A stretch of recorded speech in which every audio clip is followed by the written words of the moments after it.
Let's wait and see if we're live. Okay, I think we're live. Hello, everybody. Let me know if you can hear me okay. I've got my full setup. Obviously, it does look like I am about to go to bed, and that's because as soon as this interview is over, I am going to be knockout asleep. Hello, welcome. Hello, everyone. Hello, hello, hello. So good that we're all here. Oh my gosh, what a good turnout. How's everyone doing? Okay, so something strange just happened on my end, but I think we're all good now. It looked like it didn't have any connection. Oh, I'm getting an ad. People are saying they're getting an ad. There shouldn't be an ad. It should be all good. Okay, so here's the plan. Here's the plan, everyone. I've got my laptop here and I have got CBS on here. Thank you to one of my amazing subscribers, Laurie, for your login. You're amazing. So that's going to be playing the interview. I'm not going to play it out loud because I don't want to get sued. So I'm going to play the interview through my headphones. Let me know, can you hear the TV playing? Because if you can, then I need to turn it down. If you can't hear anything, fine. I might just put one headphone in so that I can hear my own thoughts. Right now I can just hear the adverts, it's distracting me already. So I'll put that in when it starts. Perfect, people are saying cool, perfect, nice.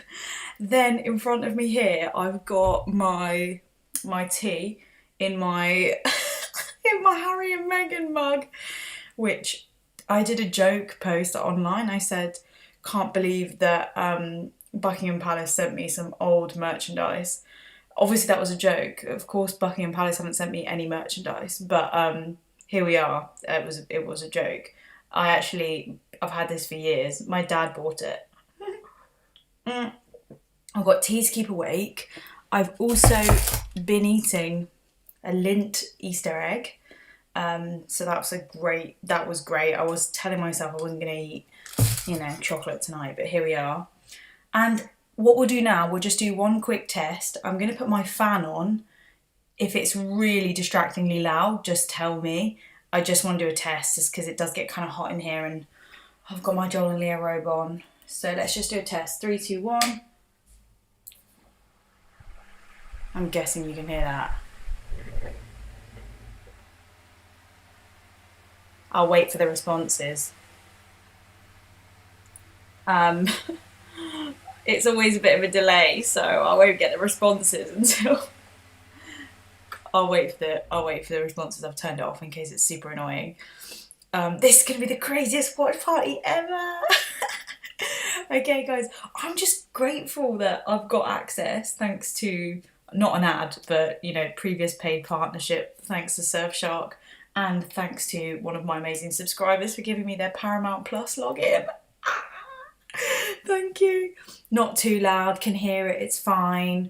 Okay, well, I'll only put it on in an emergency because obviously I don't want to trigger anybody. Let's just carry on with the caffeine, I think, until this starts. But most importantly, I'm just going to give you my current stance on the situation, and then you guys can tell me what you think is going to happen, are you team royal or team Sussex? Are you team palace and institution, or are you team Harry and Meghan? So I'm in two minds about it. I don't really know if I basically, put it this way, I think what Meghan is trying to do as like a new royal, the next generation of royals, I respect that, and I think, wow, like, good for you, amazing. But I just don't think she understands that the royal family are like the most powerful family in the world, and you're never going to win. Like, you're just not going to win against them. So I think she's fighting a losing battle, and I think it's really hard because I know a lot of people really, really, really do like her. Candy, thank you. Turn your fan on, darling. Thank you, Candy. I might as well. You've told me to, I will. I'll get a little bit of air. People ask me, will I be showing the interview? I've got it here on my laptop, me playing it through these headphones. For anyone who's just joined and they're like, what is going on?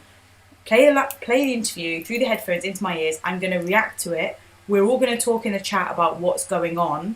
But for copyright reasons, I will not be putting this on the screen for you guys because, well, I believe ITV in the UK have paid like millions to air, like they've bought it off CBS for a humongous fee. Let's just talk about fees for a minute, can we? Like, fans going off because it's getting serious.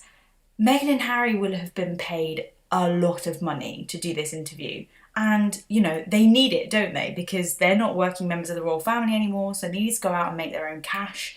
So I dread to think how much they're getting paid for this. Someone must know, like, what the fee is.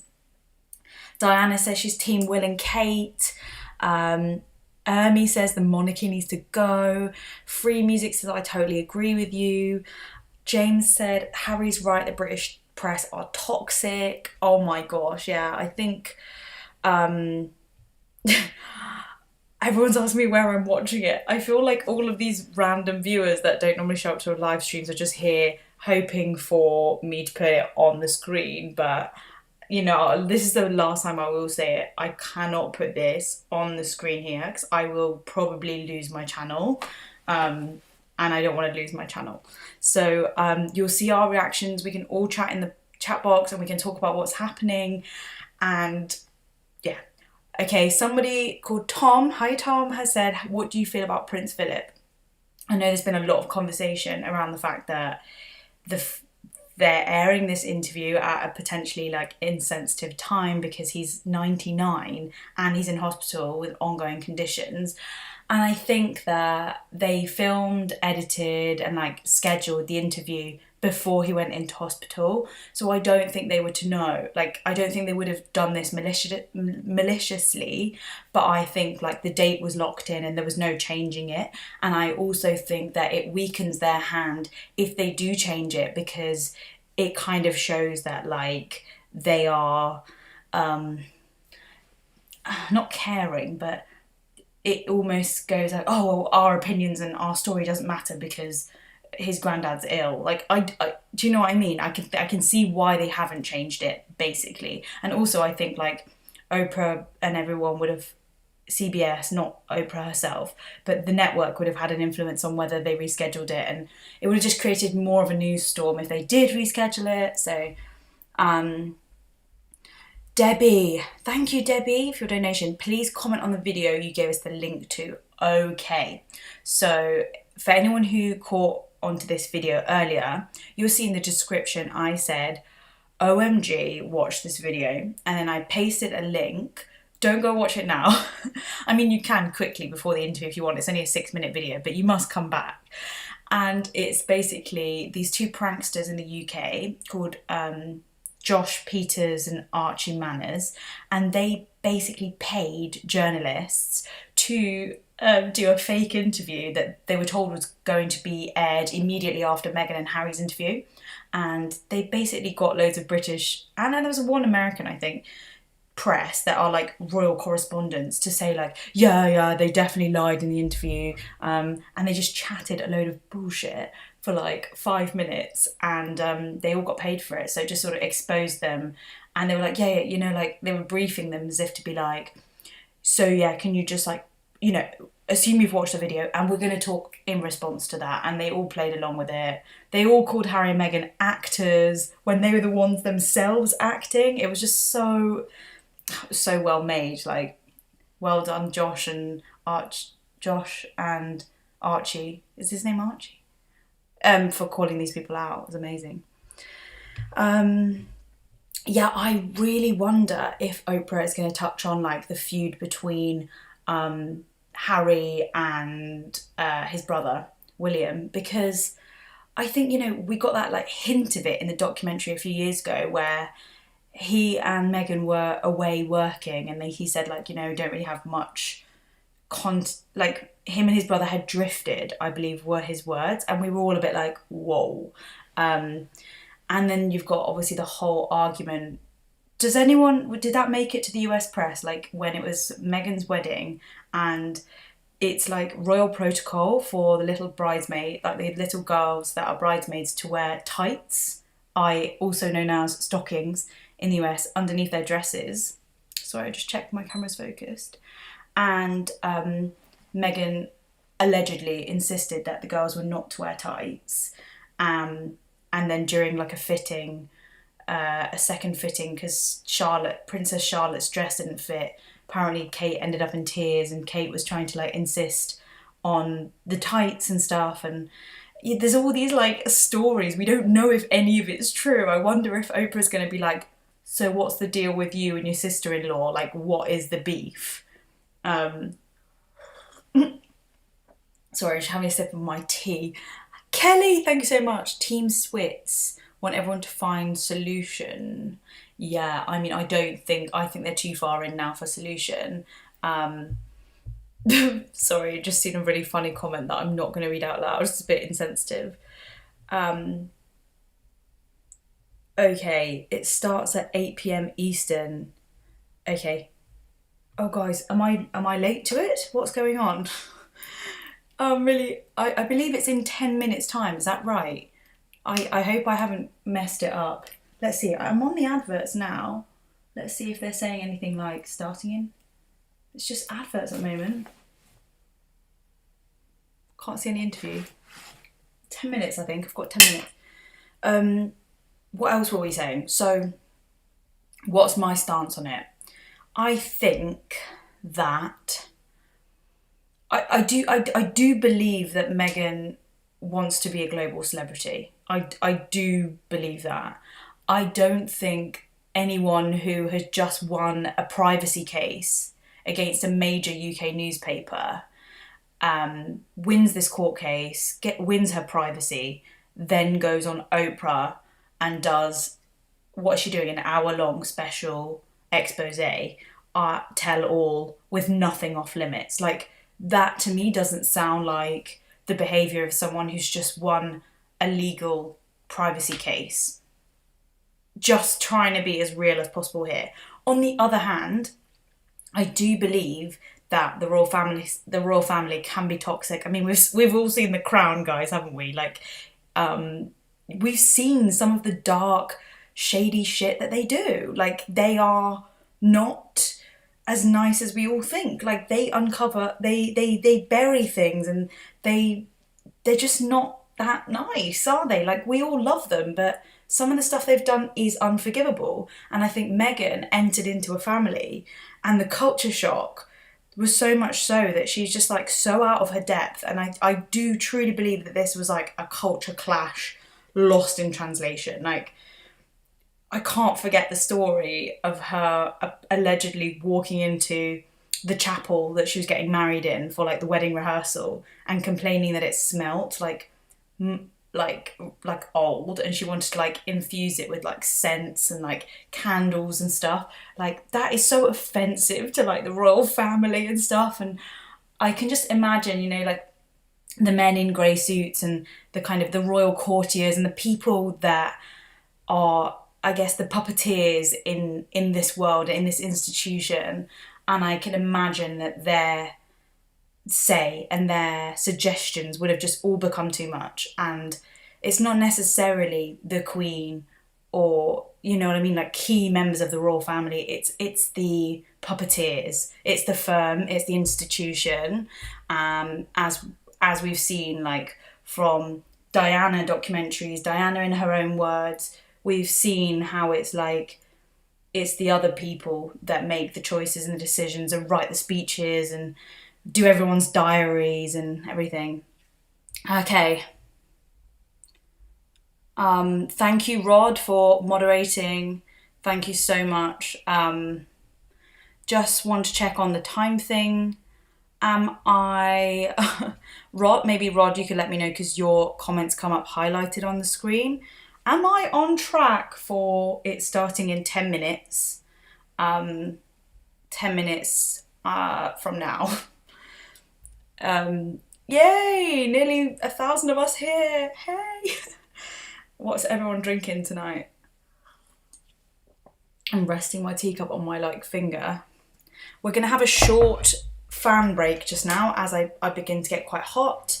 I'm going to scroll up and read all the comments. Technicon, hey my darling, here's the spill the tea tax and the Prosecco reserve. Keep up the good work. Cheers. Thank you so much, Tech. Thank you. That is so kind. Sorry, I'm looking in the wrong place. Thank you so much. You are simply the best. Oh my gosh, I forgot to tell you guys. Memberships is here. Eric has just become a member on my channel. Hey! And as you become a new member, Eric, I realise that I need to change my emojis so that they become transparent on... I'll explain that in another video because I've just seen an error. But nothing, you don't have to worry about anything. It's more technical on my end. Oh gosh, sorry, I'm looking at the TV. So for anyone who's just joined, okay, there's quite a lot of new people here. I'm going to give you the rundown of what we're going to be doing. We've been here for like nearly 30 minutes now. We've been chatting about what we think is going to be revealed, what my current stance is, whose side I'm on. I'm not really taking sides, but I don't know. I think there's a lot of stuff that's messed up here, and there's gonna be a lot to unpack, basically. So that's what we've been talking about. The interview is coming up, and I'm gonna be playing it through my laptop via a VPN and through one of my subscribers' Paramount Plus login, which I am so grateful for. Thank you, Laurie. I'm gonna be playing it through my headphones, so you won't be able to actually hear Harry and Meghan, but we're gonna all talk in the chat, and we're going to have like live reaction to what they're saying. If anyone in the chat does not have access to what's going on, we can all contribute and we can all say like what's just been said. Okay, so what's going to happen here? Lots of new members. Hey, new members. Rod, hey. Obviously Rod's a member. Love you guys. Love you, Rod. Debbie, thank you so much for becoming a member. Really, thank you guys so much for just joining the membership. It really, really helps me and running the channel, and I'm really grateful for you supporting me this way. So Jodie and Christy also have just become members, so thank you so much. Right, I'm gonna go through the comments about what everyone else thinks. And also I am going to shout out new members as they join, just because you guys are amazing. Thank you to the World of Shannon and Technicon, of course. Thank you so much. Right, so yes, what else did I want to say just before? I've said a lot of things, I guess, against Harry and Meghan, but let's just actually rewind. A lot of people say that Meghan changed Harry, but there were some really good clips online where people had picked apart interviews from when Harry was what was he doing when he was serving in Afghanistan, and he was actually talking to an interviewer, and he was just basically slagging off the British press and the British media and saying how much he hates the media and stuff like that. So he's always been a kind of one of those guys who's just like, I'm not interested in this life, and if I could be normal I would, but I don't have a normal life and I'm not normal, and I accept that. So yeah, I don't really buy it when people go like, she's changed him, she's pulled him away from his family. I think he already had quite a lot of family issues and quite a lot of pain and sadness, and what he's been through is horrendous, and the way they kind of paraded him through the streets of London to mourn his mother's death, like when he was grieving, just to show like publicly that he's sad and him and his brother are sad. And I just think it's so awful what he has been through, and you know, I just think like now he's old enough to like make his own choices, live his life, do what he wants. Good for him. Thank you so much, Kelly, for becoming a member. Leah, put the link in of the channel you're watching. I'm not sure I understand, Laurie. Put the link in of the channel I'm watching. It's paramountplus.com/live/-TV. Is that what you mean? I'll look out for your next comment, but obviously, hopefully I won't miss it. VPN is £70. No, just do the Joel and Leah free trial. Like, I think you get like 3 months free on Surfshark. No, I don't. I should know the offer. I say it every month when we promote it. Surfshark, and then just use the code Joel and Leah, and you'll get some sort of discount.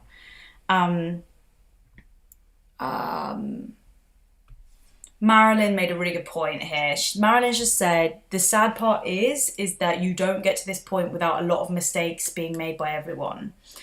Yeah, I get that. And like, I do agree with, I do support what Meghan is trying to be. She's trying to be a new generation royal. But I'll say it again, as I said at the start of the live stream, I just don't think she quite realises that she's up against the most powerful, influential family in the world. Like, they're always going to win unless the people turn against the royal family, which doesn't look like it's happening anytime soon. And obviously we have just had all the allegations come to the surface again about Meghan bullying, I quote unquote, bullying 2 members of staff in Kensington Palace. They both resigned while she was working there and stuff like that, and it doesn't really reflect very well on the palace, because it's sort of, bullying shouldn't have been happening whilst, at all within the workplace. So the fact that they've kind of like brought that out and it's in the headlines just a few days before this interview, it did come across really shady. Thank you so much for the heads up. Install Pine starts in 3 minutes. Okay, so in 3 minutes, this stream is going to start to get quieter because we're all going to be watching and reacting. Sorry, let me just listen to what he's saying. Oh, it's an American advert. And sometimes the adverts are really jarring. I'm like, what? 3 minutes until showtime. Prince Andrew, though, good point. All Meghan has to do to win this entire argument is to be like, hang on a minute, am I not still your headlines because you're trying to cover up the fact that Prince Andrew and Jeffrey Epstein, never know how you say it, were busy mates and both did shady shit. Basically, she just needs to be like, I'm basically the cover story, hiding and burying the story about a paedophile. That's all she needs to say to win. And then she's just won the whole argument. And like, that's it, it's over. Like, I do truly believe that Meghan wants to be a global celebrity. And I won't be able to let go of that, because I just think the transition of like from going to royal to sort of like back to Hollywood, the James Corden interview that Harry did on the open top bus, like, it's all just it's like next generation royal, but it's like you're basically celebs. You're just celebs for a living, that you happen to come from royalty. Harry was never going to be heir to the throne. So yeah. I really hope I'm not too loud. Oh my God, 1 minute until it starts. And I've still got adverts on. Shh. This is an advert for Otezla. What is Otezla? That's the good thing about watching this show, this CBS, is that you get all these American adverts I've never heard of. Like, there was an advert earlier for these just labels, sticky labels. You can label your boxes. And the advert was like, Christmas presents or summer clothes? Christmas decorations or summer clothes? And it was like, you would know if you labelled your stuff what it is. And I was like, you would just never get that advert in the UK. It's so funny. My Hannah, thank you so much for joining as a member. On now. Oh my gosh, really? Okay.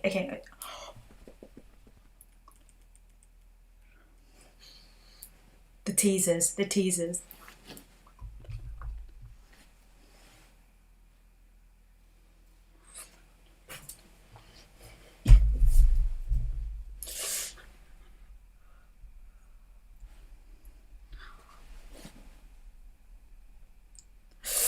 There's a lot that's been lost already. She's an actress, she knows how to deliver. She knows how to deliver a line with impact.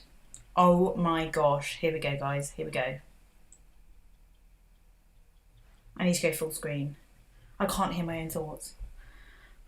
The fan needs to go on. Turn me down. You can turn me down if you want.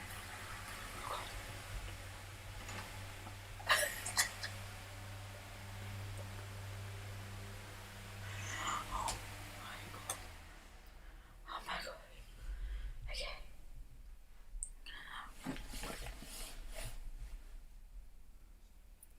Oh my gosh. Me included, guys.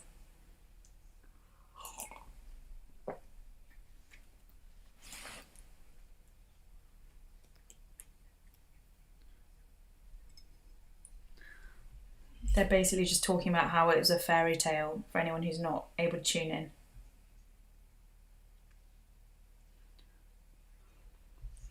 I can't show this on the screen, sorry.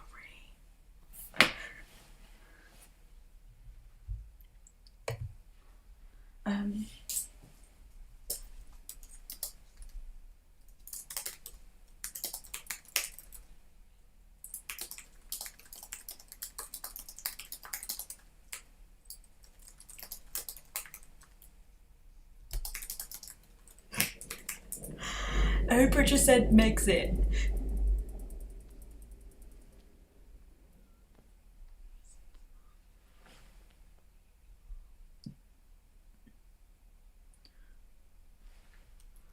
Always show people with animals to make them appear more likeable. That's what I say. Oh my gosh.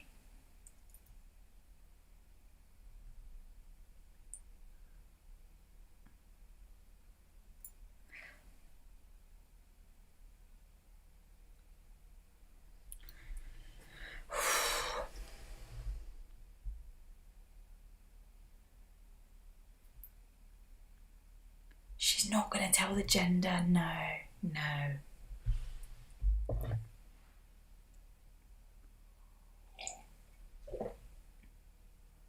Oh. Oh, wow. I'm behind, guys. You guys are getting it quicker than me because I'm seeing your comments before it's happening on my screen. So she's going to reveal the gender of the baby later. Yeah, I'm behind. Yeah. Yeah.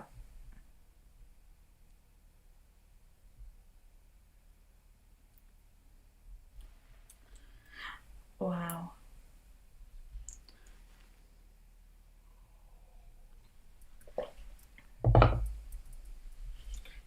They're not being paid. They just said they're not being paid for the interview.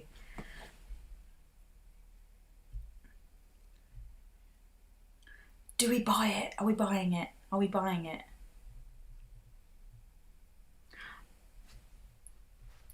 Can I just say something that there's something amazing about doing the interview as a heavily pregnant woman. Like, no one wants to upset a heavily pregnant woman. Like, you're immediately the perfect victim. Do you know what I mean? That bit just doesn't sit well with me. They could have done this interview whenever. It could be so calculated.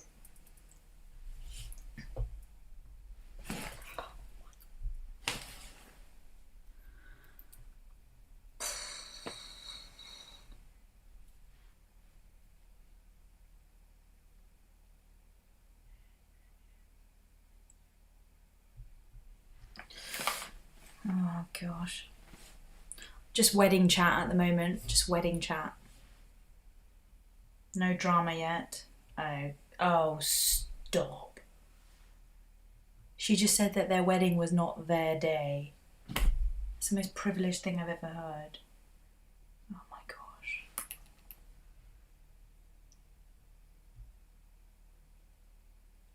Yep. Blondie, she's just denied that they're getting paid, so I don't know where you got the 1.9 trillion from. They're not getting paid, allegedly. Wow.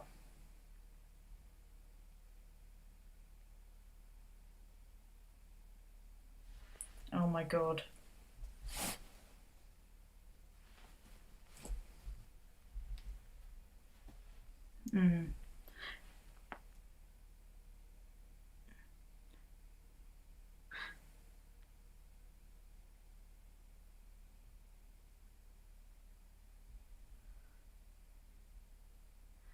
Guys,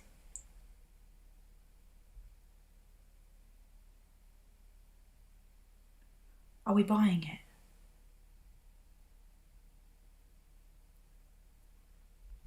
I think I'm a little bit in disbelief that you can't know what you're in for marrying a prince, but maybe that's because I'm from the UK. No one would.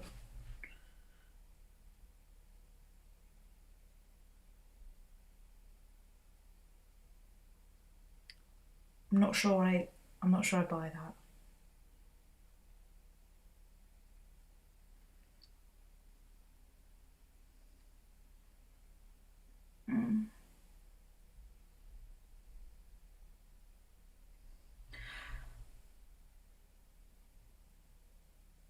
Oprah never pays for interviews. Okay, that's interesting. I didn't know that.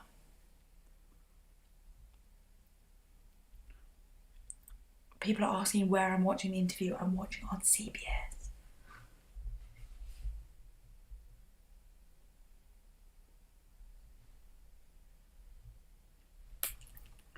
I find it hard to believe that she didn't Google him ever. Everyone Googles a boyfriend. Like, surely. If they've just got a phone number, like, that's alarm bells. Like, you have to Google the shit out of there.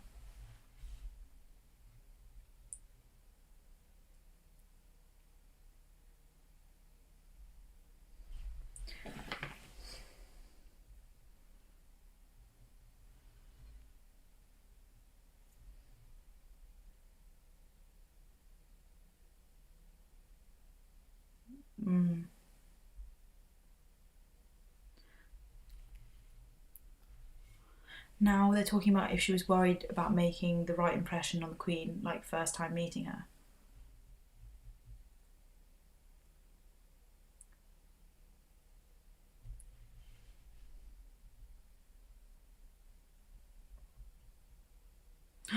She just said Andrew's name.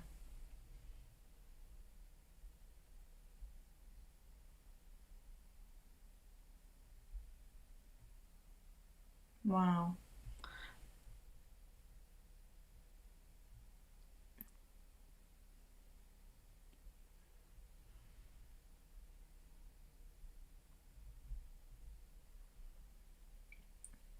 It all sounds like it was very relaxed, like an informal meeting other members of the royal family for the first time.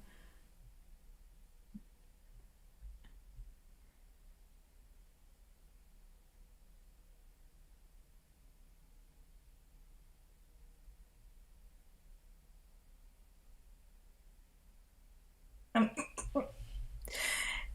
this is really funny.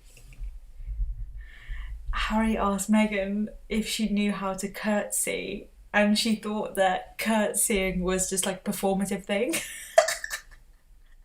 That is quite funny. Wow. Wow.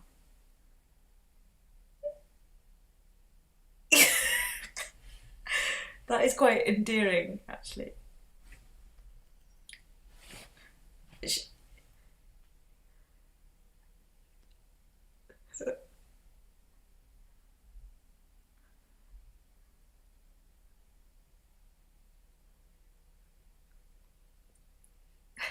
How many times have we all seen that advert where she's like, were you silent or were you silenced?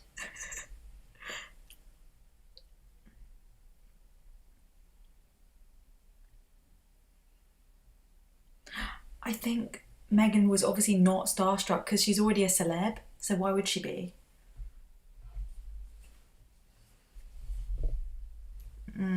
She saw celebs in LA all the time.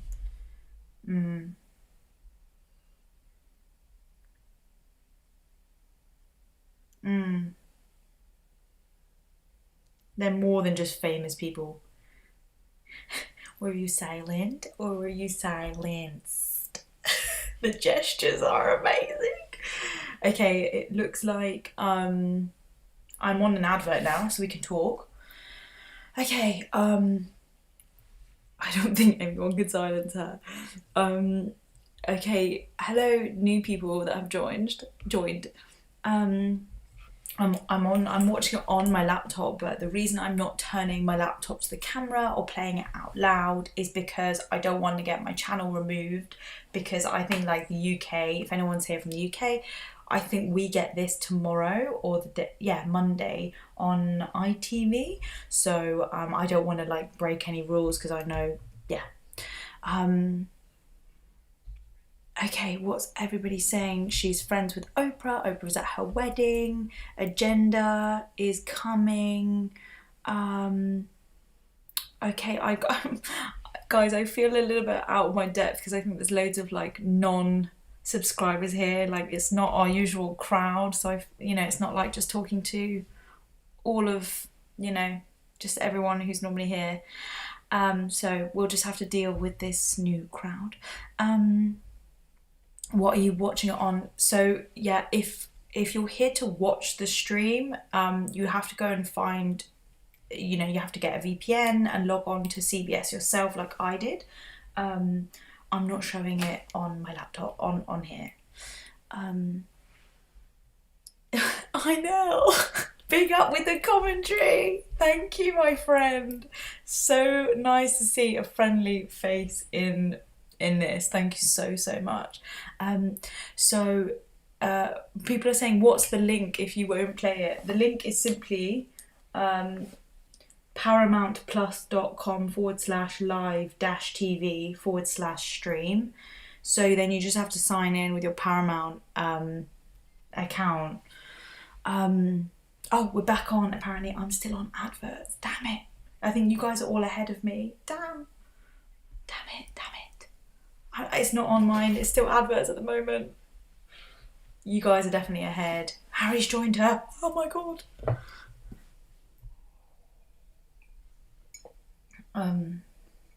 So just as a quick catch up, for anyone who missed it earlier, all that's been said so far was Meghan meeting the family, not feeling nervous to meet any of the royals, didn't know how to curtsy, and thought that curtsying was something performative. We're back on.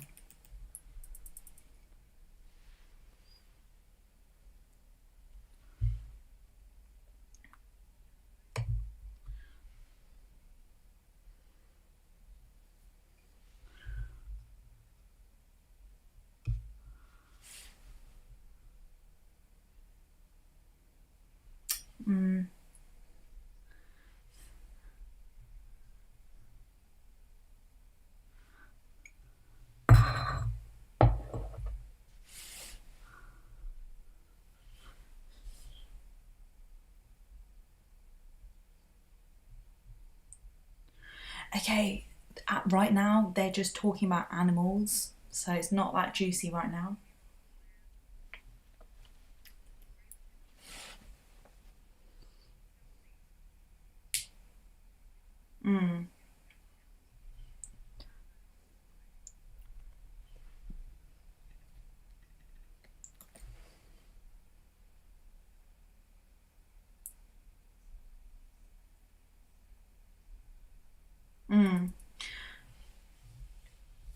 Interesting.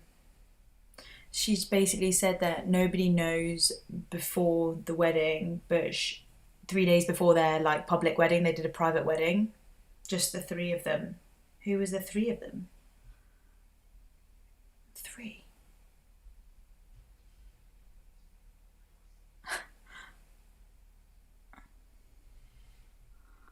Wow. Now we're talking about tabloid drama. Okay.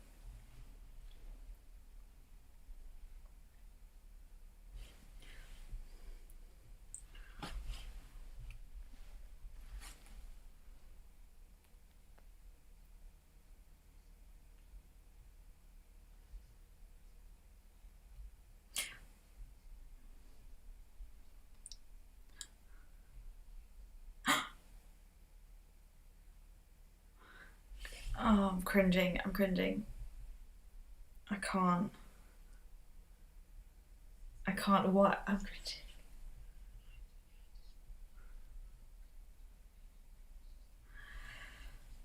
Did you guys spot her reaction when Oprah asked about the making Kate cry thing.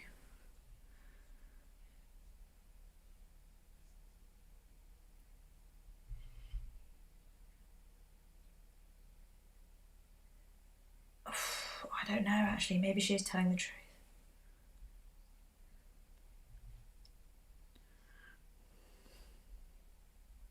Did you make Kate cry? No, she said no, she didn't.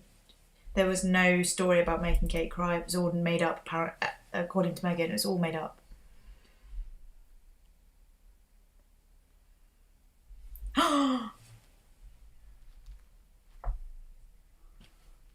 The reverse happened. Apparently Kate made her cry. The reverse happened.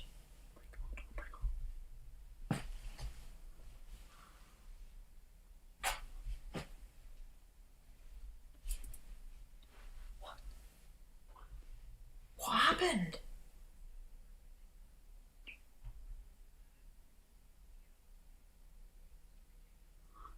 Six, 7 months after the wedding, the reverse story of what actually happened came out. Shit.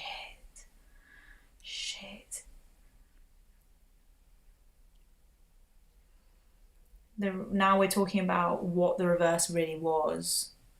What?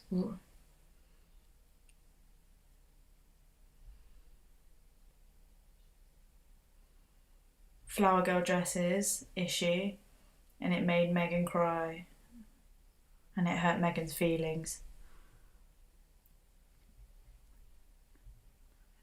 Right. It's a bit.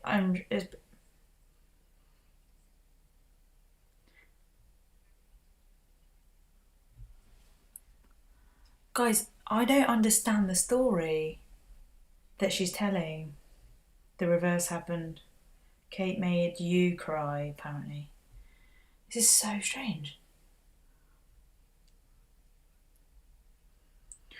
It doesn't sound like it was a direct thing that made her cry. It was just like an emotion or reaction. Like there was a conversation and there was a release and Meghan cried. It wasn't like you're a bitch and then tears. It was just, it wasn't confrontational. It sounds like it was just a conversation.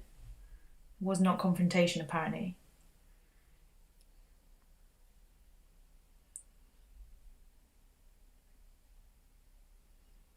Meghan's refusing to go into the details because it's already been dealt with, forgiven, and Kate's apologised and already sent flowers, apparently.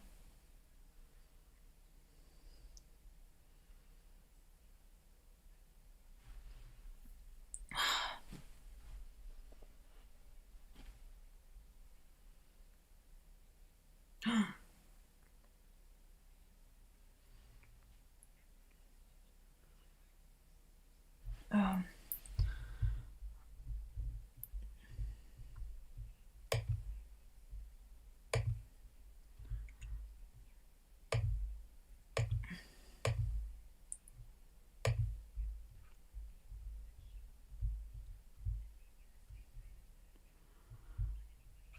okay. Kate has, Meghan's just been calling Kate a good person and stuff.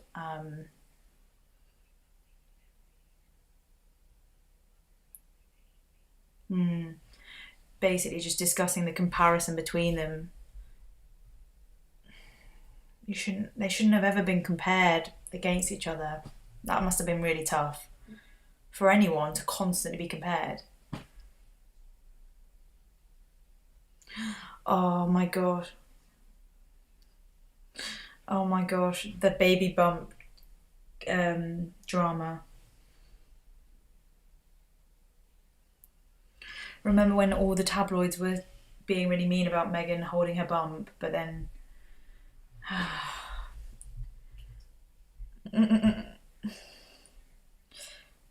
it's a shame. This was hard. Oh yeah.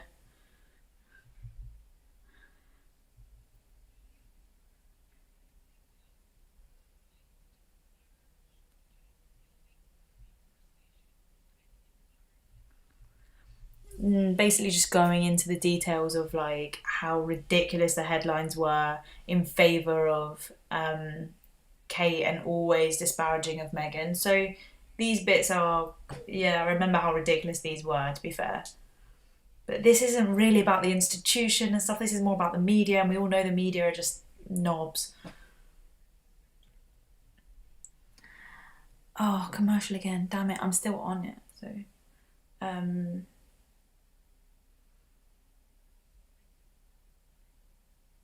the commercials cost 300 grand. Oh my gosh.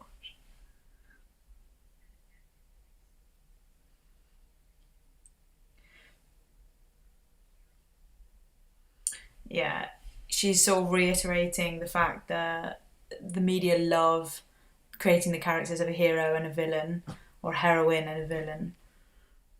Okay, now we're on ad break again. So yeah, just to summarise that bit, that was mostly like clearing up the drama of did Kate make you cry? And it was actually quite the opposite. But we don't hear the full story because Meghan says that she doesn't feel that she needs to go into the details of that story because it's already a story that's been resolved. She's forgiven Kate. Kate also apparently sent her flowers, so that's been cleared up. We don't know what it was about, but she did sort of say it was to do with the bridesmaids' dresses, and it came up like 7 months later or something. Guys, I really hope it's not an hour long, because if it's only an hour long, that means there's only like 2 more segments and then it's over. Like, we need to get into the meat of it. Like, I want to hear about the institution. I want to hear about the puppeteers, the men in grey suits in the palace, not, how badly the British media have like crucified you, because we all already know that the media will run whatever they want to run, like they want to make money, but we want to know what happens on the inside, and they're not really touching on this yet at all, which is kind of disheartening because that's what we're all here for, isn't it? Okay, I just want to say a huge thank you to the moderators for sticking up for the fact that there is going to be no direct link posted. If anyone wants the link, it's simply just, paramountplus.com. That's where it's all streaming, but you have to be in America to watch that. I'm using a VPN, which changes my location to America, and then kindly I've been given a login by one of my viewers, which I won't be sharing, to access Paramount. So 2 hours with commercials. Thank you, Devin, for clearing that up. Thank you, Rod. I'm going to add you, Rod Ruth. I'm going to add you as a moderator because you're lovely. Guys, what do we think so far? For those of us that are watching it, like, do you feel like we found out anything groundbreaking at the moment, other than the fact that the stories of Meghan making Kate cry were all untrue and fictional, never happened?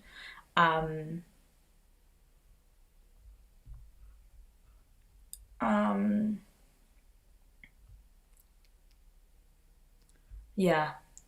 I am also question, whenever she refers to like members of the royal family, she keeps saying like just their name. She'll be like Diana or Charles. Like, she's not calling anyone. Like, is that normal for members to never call them with their title, just to say their name? I don't know, I'm just wondering.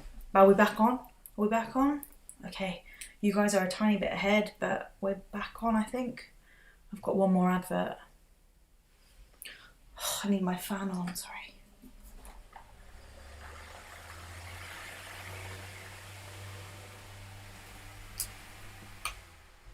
Okay.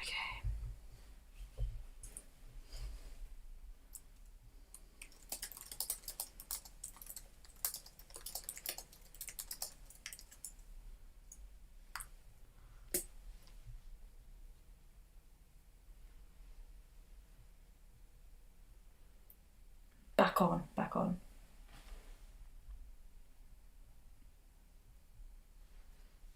We're now talking about her coming into the family,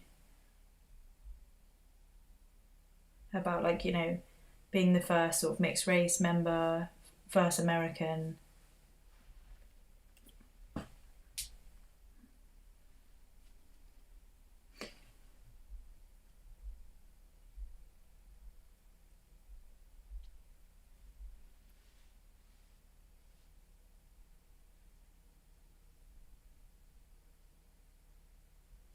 Meghan's talking about how grateful she is of her life experience and her independence and her outspokenness.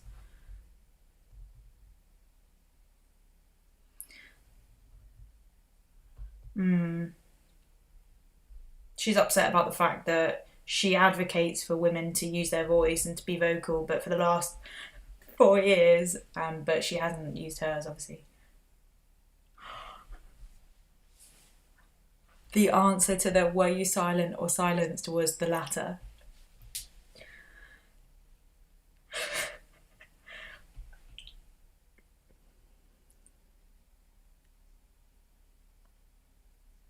Oprah's asking what her advice, what the advice was given to you, how to handle gossip and tabloids.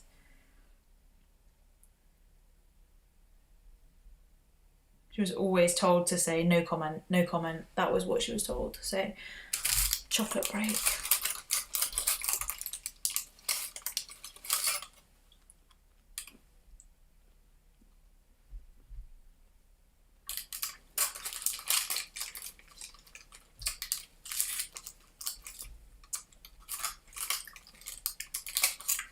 Meghan believed she was protected, but she realised she wasn't.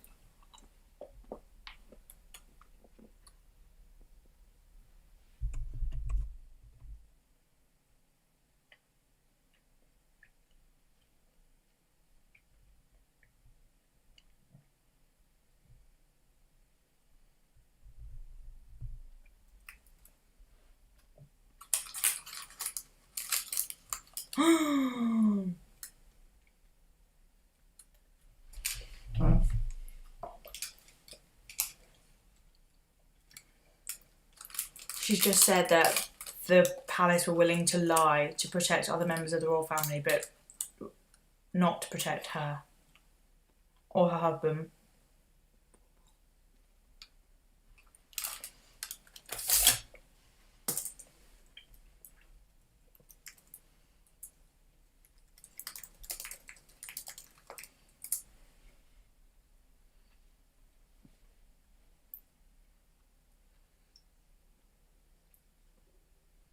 Oh. Oh. Oh, how nice.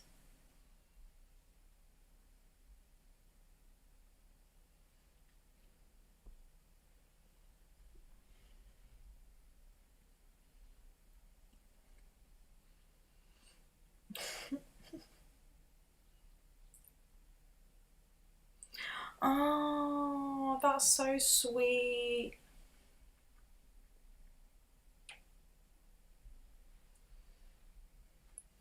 Sounds like the Queen is an absolute babe.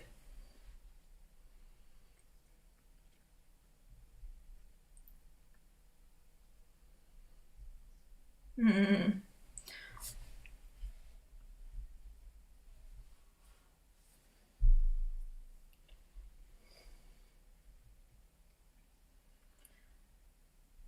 And now Meghan's saying she felt welcomed by everybody in the family. The Queen, Kate.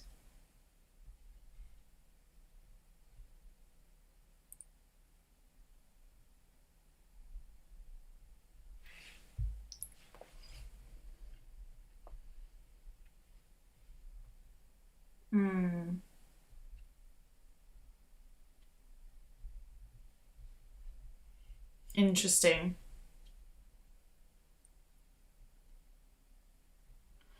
Meghan being told she can't go for lunch with friends and stuff by members of the institution.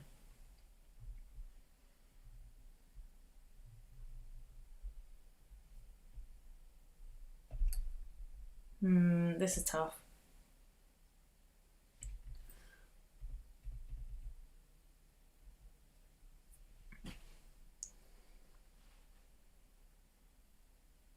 She just said she felt very, very lonely, even though she was super famous.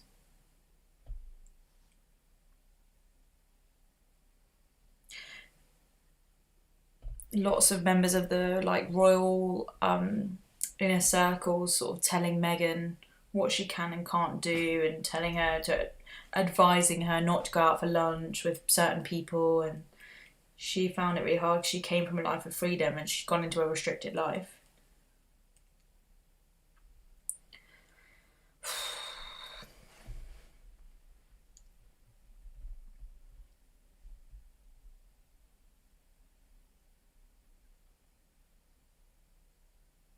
Oh my gosh.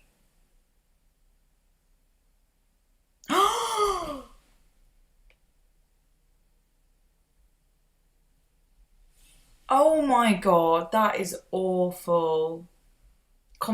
Okay, so this is getting really good. There's a break now, so we can talk about it. Oh my gosh. That was really. So they've just teased what's coming up in the next section. When Meghan was pregnant with her first, she said that conversations started happening within the palace about the fact that the baby won't have a title, won't have protection. All of these sorts of conversations start happening, and apparently there was also a conversation about how dark the baby's skin would be when he was born, which is so like it's as if that conversation was happening. That's awful. Like, and then Oprah just went, "What?" But yeah, that's how sad. Like we've seen. I know I always go back to The Crown, but guys, in season 4 of The Crown, where like we find out that the Queen's cousins are like pushed into and hidden in that mental institution and that mental hospital because they're born with Down syndrome, and the royal family like don't want the public to think that their genetic pool has like been disrupted, so they like basically pretend that they're dead and like hide the Queen's like first or second cousins in a mental hospital. Like, it doesn't surprise me that the fact that Meghan was having her first baby and they were having conversations of like how dark will the skin be. Like, that is horrendous. That's disgusting. Absolutely horrendous. um no, it is to do with race. I know. I No one wants it to be about race. I usually think a lot of this conflict comes from like a shock of like, think about it. LA Girl, an actress. We're back on. Sorry, one sec. Oh no, more ads. Um, yeah, yeah, um, yeah. Basically, just sorry. It's really hot. The ad. I can't tell if the ads are over. God, American ads are so strange. They're so direct. The hosts have more personality than they would in the UK. Um, like the fact that the baby wouldn't have had protection or a title. Like, I don't really know the rules, but like, why would the baby have not had a title? He's still Harry's son, so could he have not have been like some sort of? Could he not have been given something? He wouldn't have been like no title whatsoever. We're back on apparently.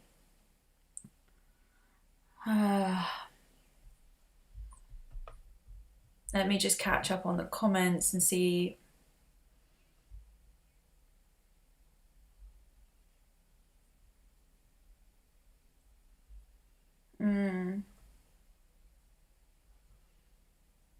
Is anybody really surprised with all of this coming from the British royal family? I mean, I can't say I'm surprised. Like, no, I'm not.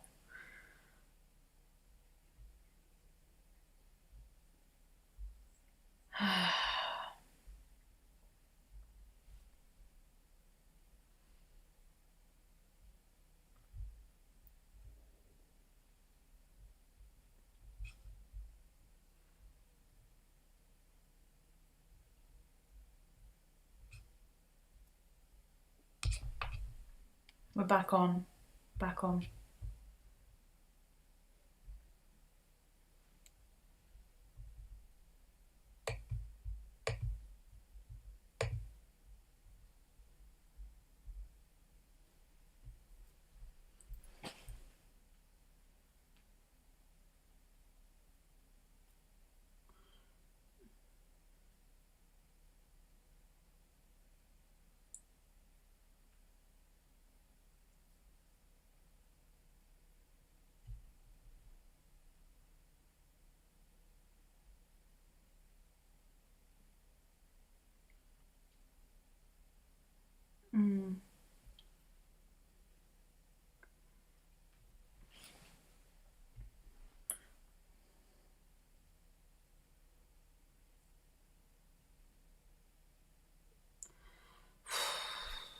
Okay, he's so far down the line he can't have a title. Okay.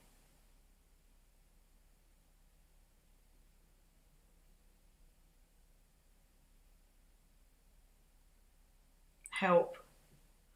Now we're talking about help. I think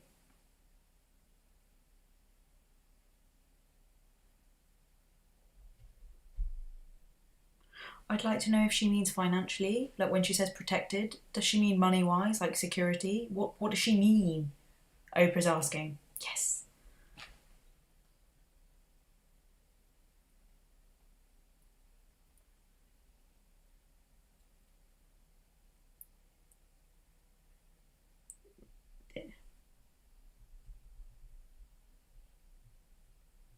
Right.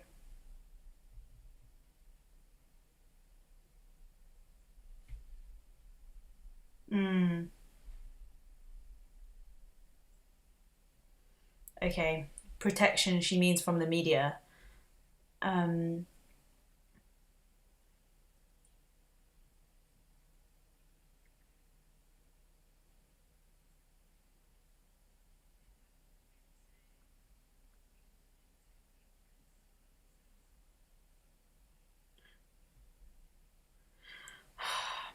Difficult.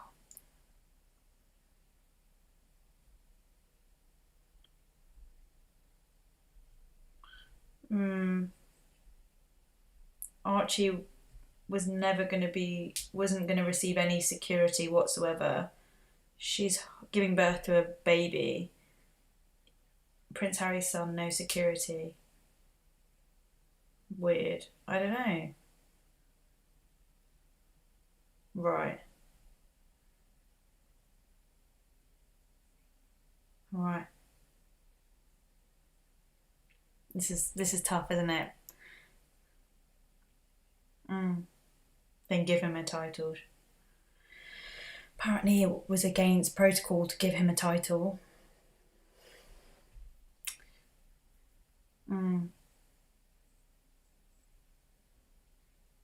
This is tough, isn't it?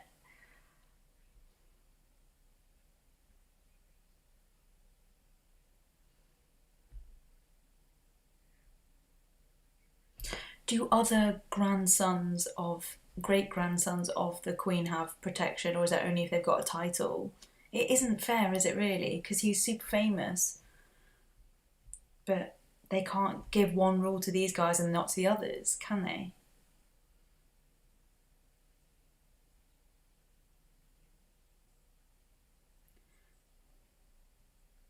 When's Harry coming in, guys?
Meghan's talking about protocol and talking about what kind of protection and titles you'd get as soon as Harry's dad ascends to the throne.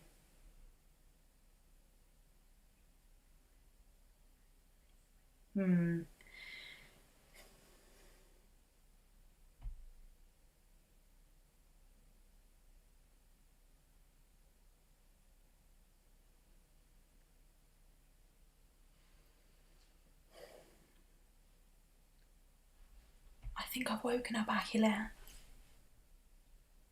Oh, I hope I'm not being too loud. Andrew's girls got titles. Yeah, Andrew's girl. No, but will Andrew's girls get titles? Girls, kids. Isn't that how many down we are?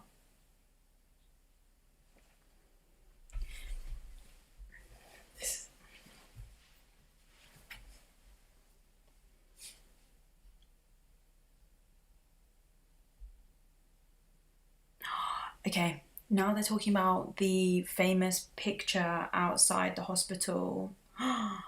Wow, this is interesting. Meghan's just told us the truth. So Oprah's saying like, oh, why didn't you take the picture outside the hospital? Meghan was like, we weren't asked to take a picture outside the hospital. So that narrative was never told to us. The tradition, why didn't they do the pic?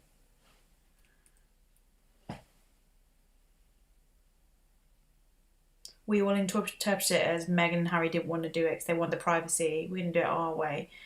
But apparently they were never even asked to do the pic at all. That's interesting.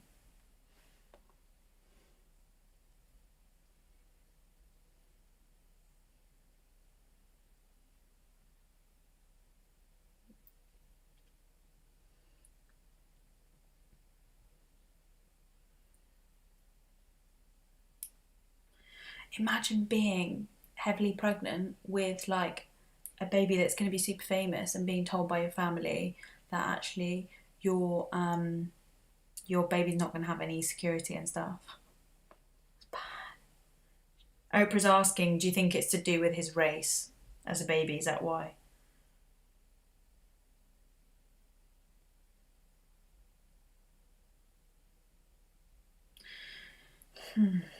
Now we're talking about race. He won't be given security, won't be given title, and what colour will his skin be? Concerns and conversations about how dark he might be when he's born. Oprah is in disbelief.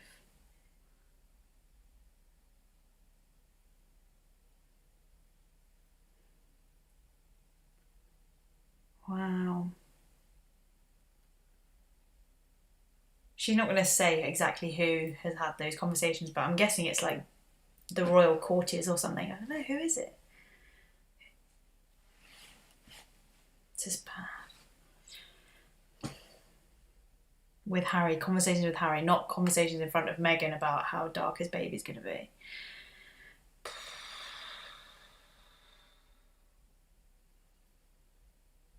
It's shameful, really, isn't it? Meghan said she thinks it'd be very damaging to them if she says who had the conversation.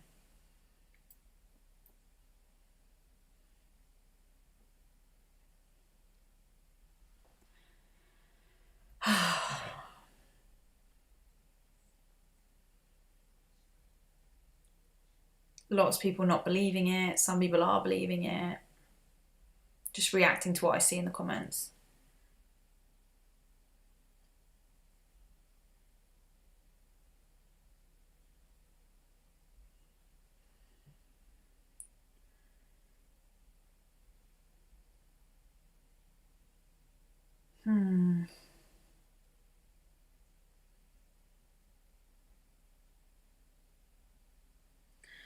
Guys, Buckingham Palace are probably watching this right now.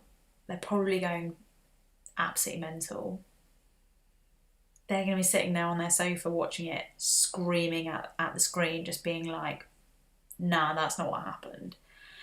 But why would Harry make that up and tell Meghan that he's heard a conversation how dark a baby's gonna be? Like, that is shady AF. I believe her. Why would they lie about that? They've no reason. Why would Harry make that up? He wouldn't. It's horrible. And she won't say who it was because she said that would be very damaging. Who do you reckon said it?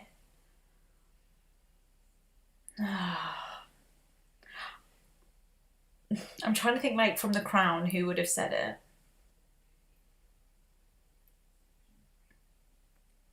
100% Harry's dad said it. He's such a twat.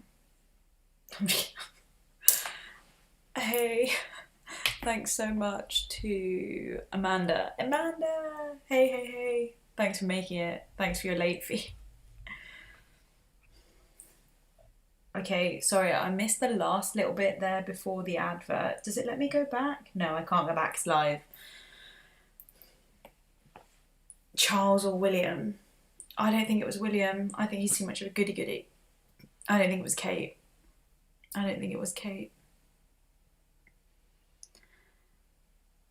It just said on CBS News that the Queen won't be watching it, will be briefed over breakfast.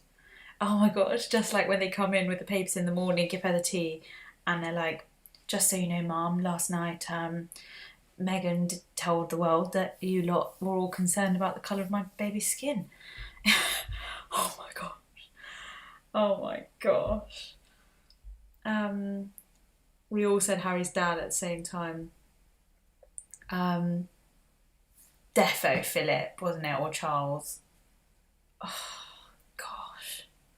It's definitely got to be someone old, because, like, you know, you don't...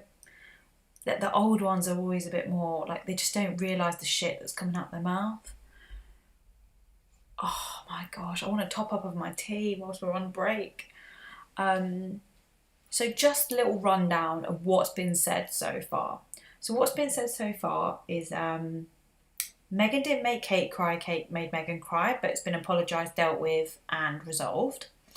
Meghan, whilst heavily pregnant, was told that her baby wouldn't have a title, security, and there were concerns and conversations about the colour of the potential, how dark her baby was going to come out.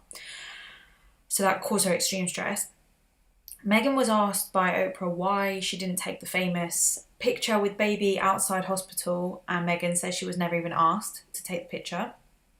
But the press sort of like the press skewed it to be like, Meghan and Harry didn't take the picture, they're doing things their own way, when really they were never even asked to take the pic. So multiple times, we're back on, I think.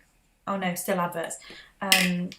Multiple times stuff was coming out in the press that the palace knew was not true, and they didn't have her back. She felt like they did not have her back. So that's when the problems started getting worse and worse. And she says that the incident with the making Kate cry, and how they didn't rectify that situation, but how they're more than happy to go on the record and make shit up for other people and protect them, was the moment she knew that she was not protected by this family. They're just out there for themselves. She didn't say that she thinks they're out there for themselves, but she basically said, like, they didn't have my back. Julia, thank you so much. This is a moment in history. And Donnie Brooks, thank you. Thanks so much for doing this. No worries, guys. I mean, it's good to stay up late watching this. I wouldn't miss it for the world. I mean, I wanted the tea, and we're getting a bit of it. We're getting more into, like, the institution, the firm. I love it when they call it the firm, because I know, like, I love that we all watch The Crown and we're all like, yeah, I know exactly what everyone's like, when it's obviously fictional but basically not. Do you know what I mean? Thank you, Andrea. We will rewatch your feed tomorrow against the rerun. I'm wondering if the UK is going to do as many breaks as this, because the Americans got loads of breaks. Every 5 minutes is a break. We're back on, apparently, but you guys always say we're back on, and then it's a little bit later for me. We've got so many haters on this stream, guys. I've got a small channel. I'm not used to getting hate, so be nice. I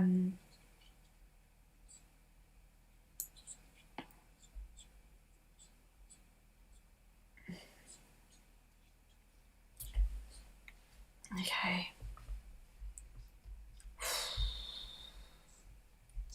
Where's my phone? We're back on.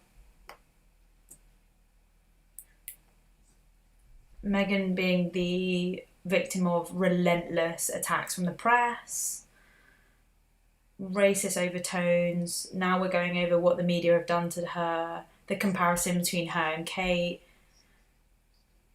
Wow. Candy, thank you. Thanks so much. Thank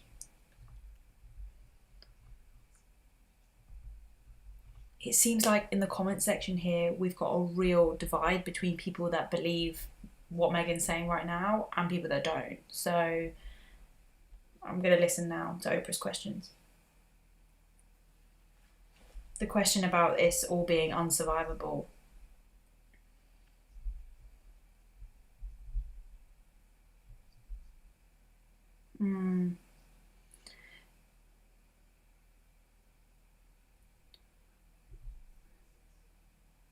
Meghan just didn't see a solution, apparently. She'd stay up at night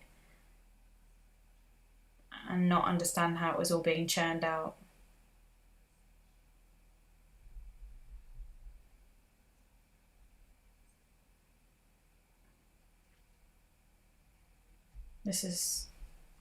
Meghan wasn't reading the papers, but people were, friends and family were calling her and just saying, Meg, this is really bad. They're not protecting you.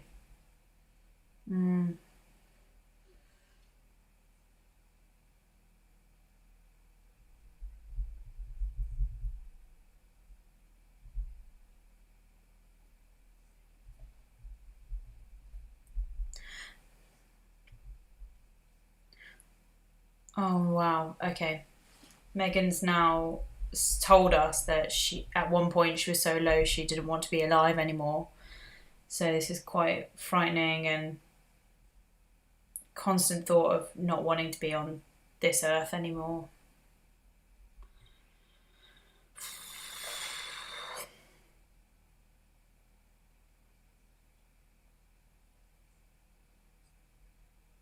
She sought help. She'd never been this low. Oh dear. She was told that she shouldn't go and get help. She asked someone in the institution that was high up that she needed help, and they said it wouldn't look good on the establishment if she did that, go and seek help or went to, a mental health hospital or get therapy and things. That's tough.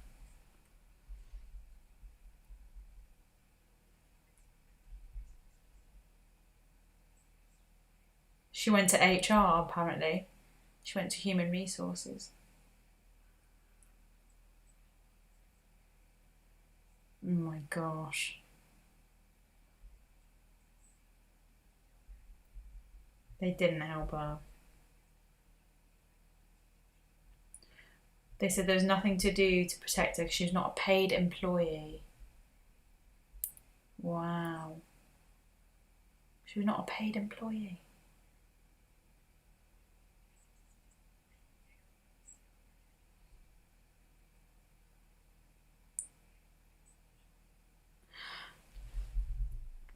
Well, okay. She's saying, I didn't want to be alive anymore. And she's going into the place, she was going into the institution saying, I don't want to be here anymore. And there's nothing they can do to help her. She was suicidal. She wanted to kill herself.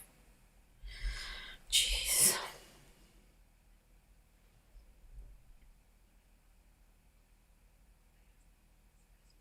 One of my husband's mum's best friends would have died.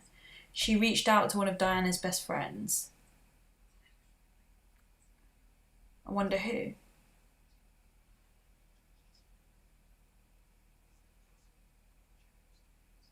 Good question. So does that mean that Kate is a paid employee? I imagine so. At what point did Meghan not become a paid employee? Why wasn't she protected? Mm. Meghan's saying that.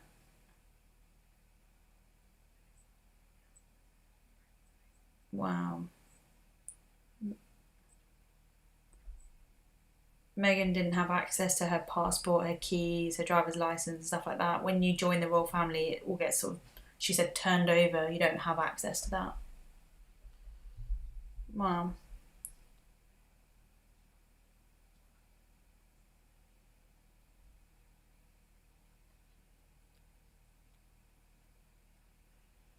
Hmm.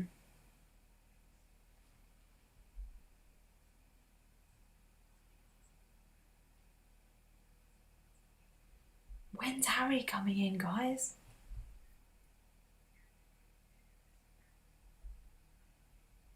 Why are they going to these events if they're not paid members of the royal family? Like, what? Oh my god. Oh my god. They were at the Royal Albert Hall. I was there that night. This was the night that we went to Remembrance. That was their last public appearance, I think. Oh my god. Suddenly I'm like, she's talking about that moment. I was there. I remember that because they didn't sit in the royal box. They sat next to Boris Johnson, actually.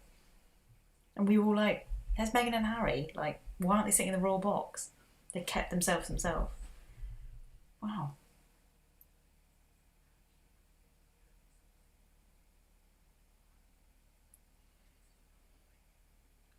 She,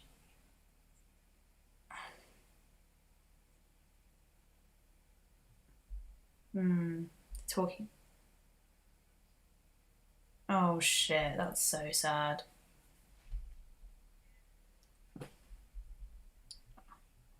Oh.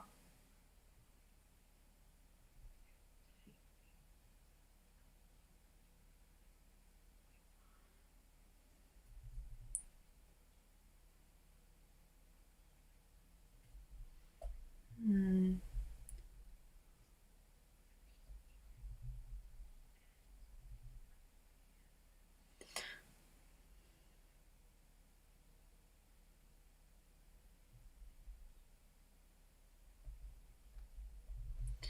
Ah.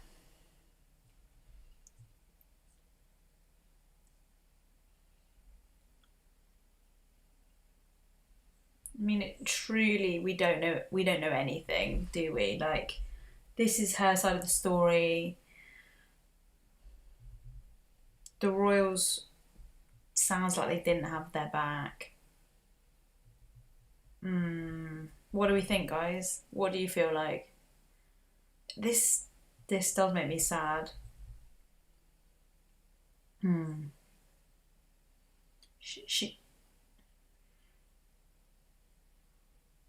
she's basically saying she couldn't have stayed alone that night in the house because she was worried that she wouldn't be able to stay alive if she was on her own and Harry went to the event without her, for example. So she went.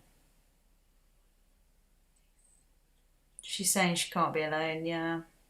That's how she felt at that time. Mm,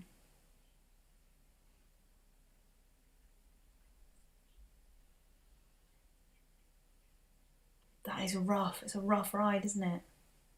She was in a very, very dark place. Oh, at least she's out of there. Jeez. Now, in the teaser before the next section, Oprah's asking her, how do you think the palace feel about you speaking your truth on this interview? And I think, now we're on an advert, I'm just going to come off it. Like, I think the palace, like, I don't think they're going to necessarily take responsibility for Meghan's mental health, just like the way they didn't take responsibility for putting any of those wrongful articles right. They didn't release anything that showed Meghan in a good light when they did for other people, she said.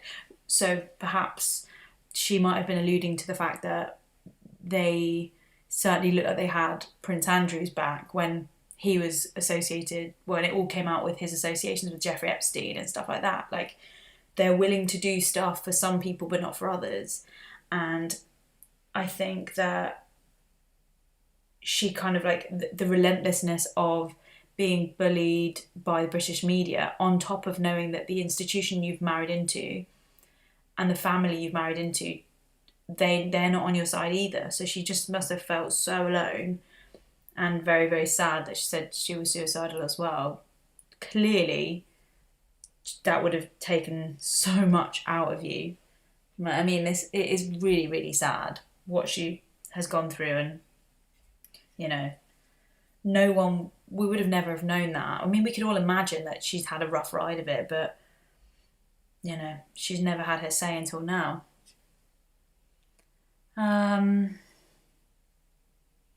Phoebe was saying this is not going to end well. She's lying. It's really split down the middle. I think some people really believe her. I believe her, and some people really don't.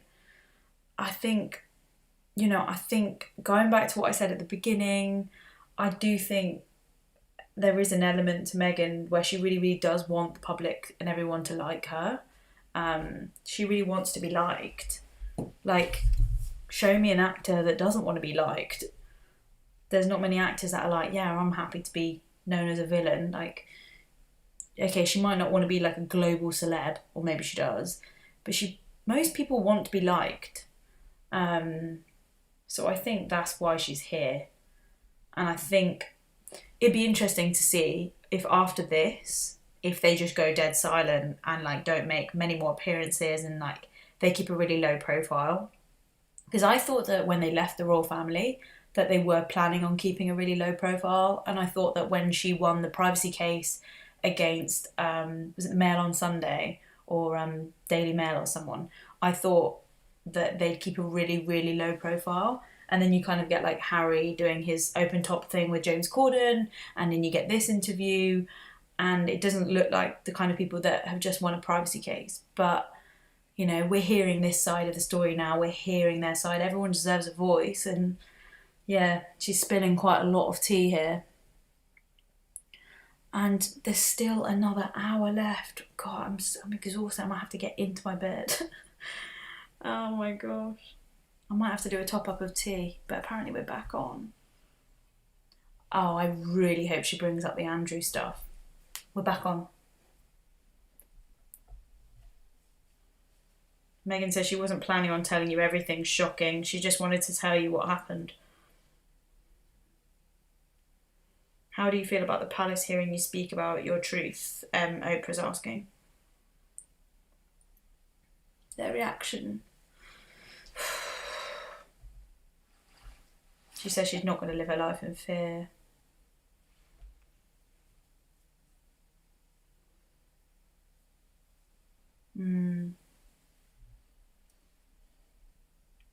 She's...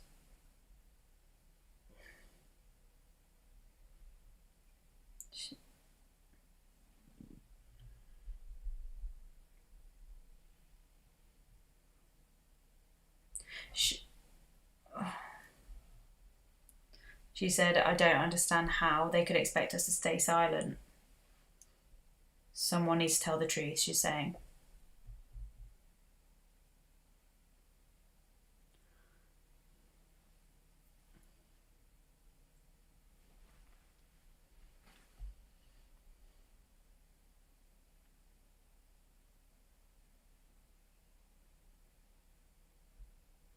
She says she nearly lost her name. What does she mean by that? Does she mean her reputation?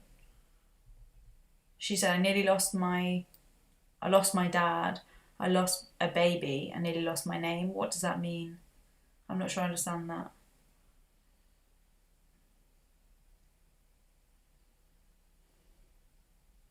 Harry coming up. Another break. And Harry's coming after the break. And I'll do a tea break. I'm going to go make tea. The teaser, why did you leave? Did you blindside the Queen? Oh, I see. That's going to be an interesting answer. Okay, short break. I am just going to go and... I'll leave you with the adverts because I won't get in trouble for that. I'll be right back. I'm just going to go make another tea. Let me stick that one. You can watch the adverts if you like.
Hopefully I've not missed anything before we get back on. Just put my tea down.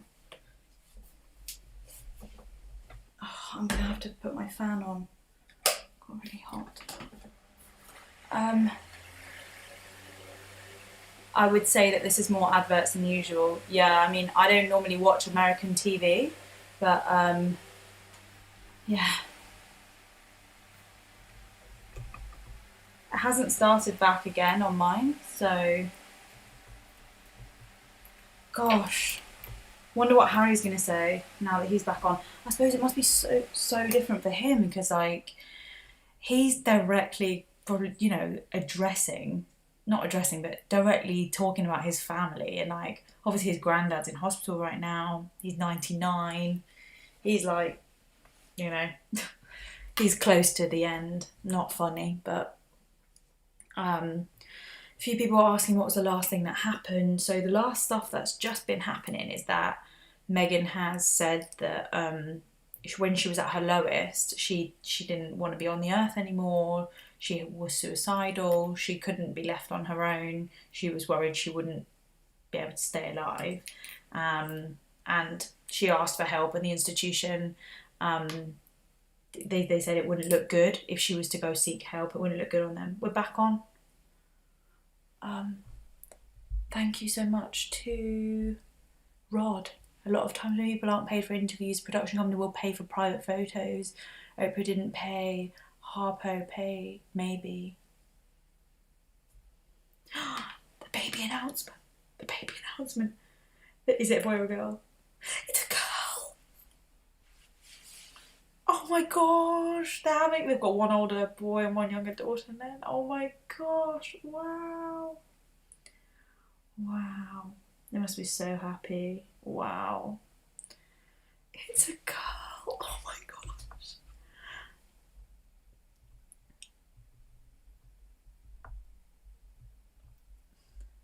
Wow. They've got their family, the 4 of them, 2 dogs. That's it. They just need the media to stay out of their hair now, if that's what they want. Summertime, the baby's due, Meghan's just said. She hasn't given a specific date.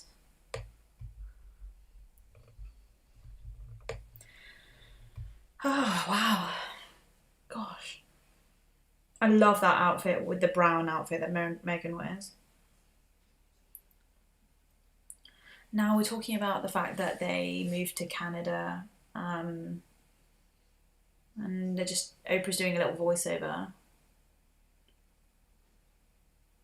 When they moved to Canada, their money was cut off.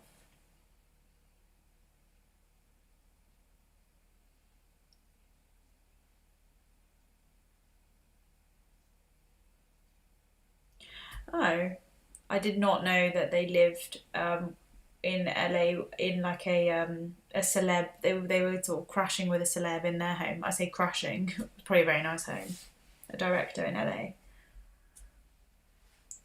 Archwell production company was born when they moved to LA. Not LO. It's late. It's 2 a.m.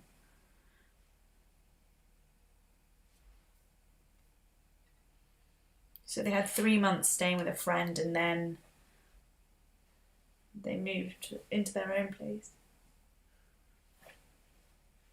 Security was going to be removed. Wow.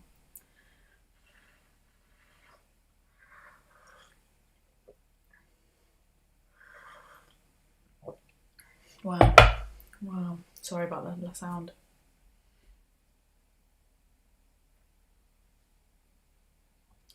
Oprah's asking them what security they had. They found out via the Daily Mail that their security was going, or they found out directly. A change in status is the reason that the security was taken away.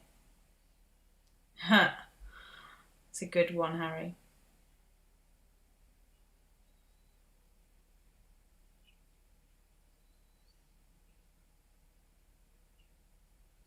Since you're not official working members of the royal family, then that's why the security was gone.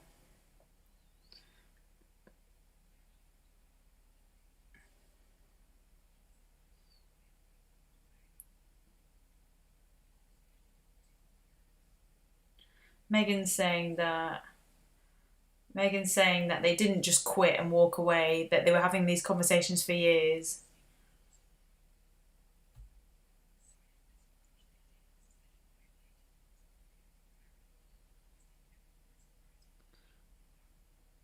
Wow. Worldwide media frenzy about Meg's. Ugh, remember Megxit, the word Megxit.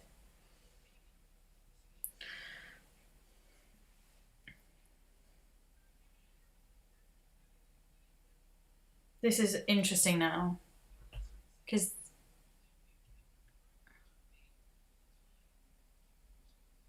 now they're going over the Queen's statement. So maybe here's another lie. Maybe the Queen was very well aware that this was the plan, but the media spun it to make it look like they just walked away and didn't tell the Queen. Stepping back.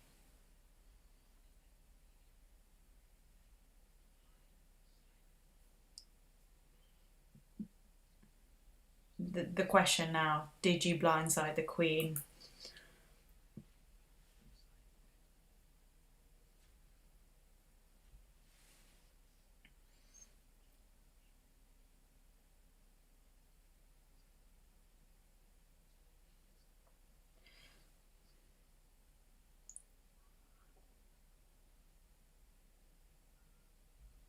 But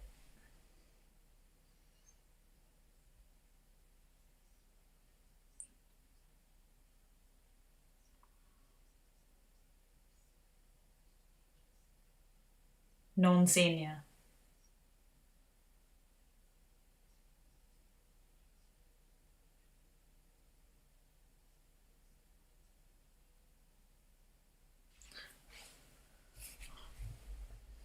Right.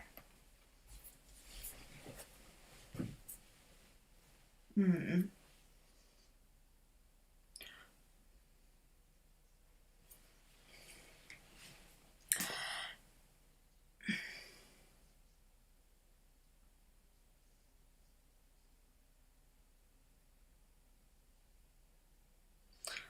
I'm not sure I understand where this has all gone wrong then. So it sounds like they were having very transparent conversations. Hmm.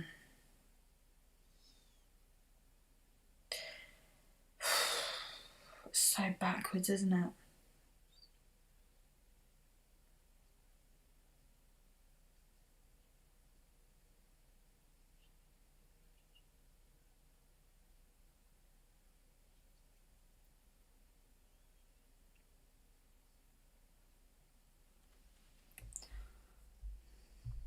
Amanda, I'm adding you as a moderator.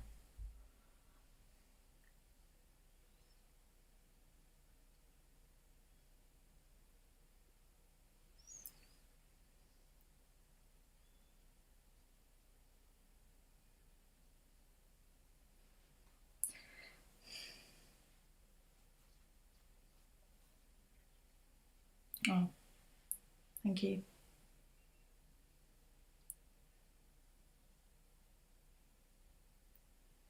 So Harry was trying to not make it about race, but he soon realised it was about race.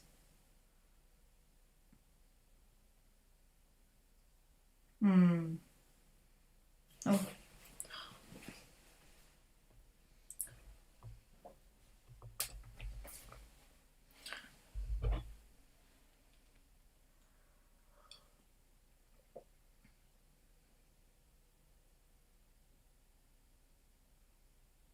Hmm.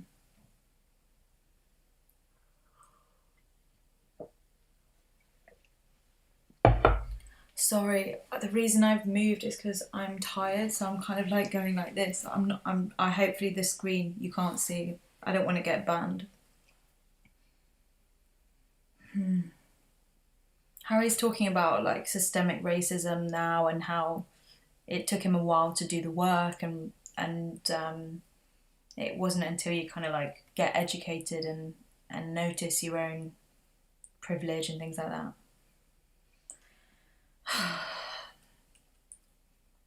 Oprah's asking a question again: why did you leave? Why did you leave? And now lack of support was the reason. Lack of support and lack of understanding is the reason.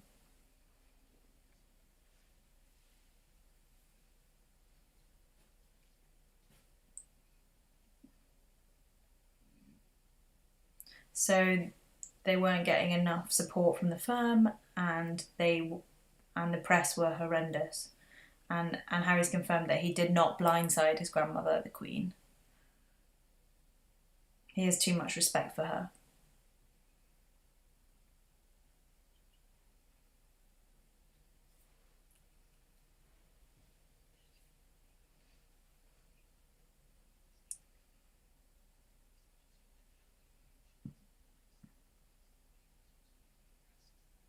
So it's all just been made up, that the Queen didn't know it was coming? Like, this was all made up?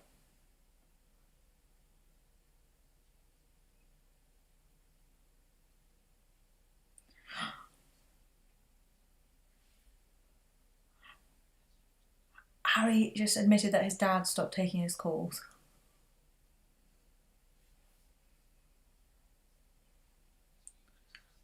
Oh my gosh. Yeah, Oprah picked up on that. His dad stopped taking his calls because... why? Because Harry took matters into his own hands. His dad stopped taking his calls. Wow. So now he doesn't have a relationship with his dad.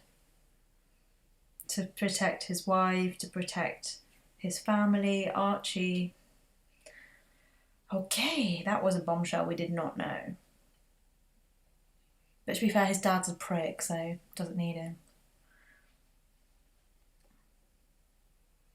Okay, it looks like we're on another break. So, what did we find out in that segment? Basically, we found out that Harry and Meghan did not blindside the Queen at all. The Queen was fully aware of their plan to leave.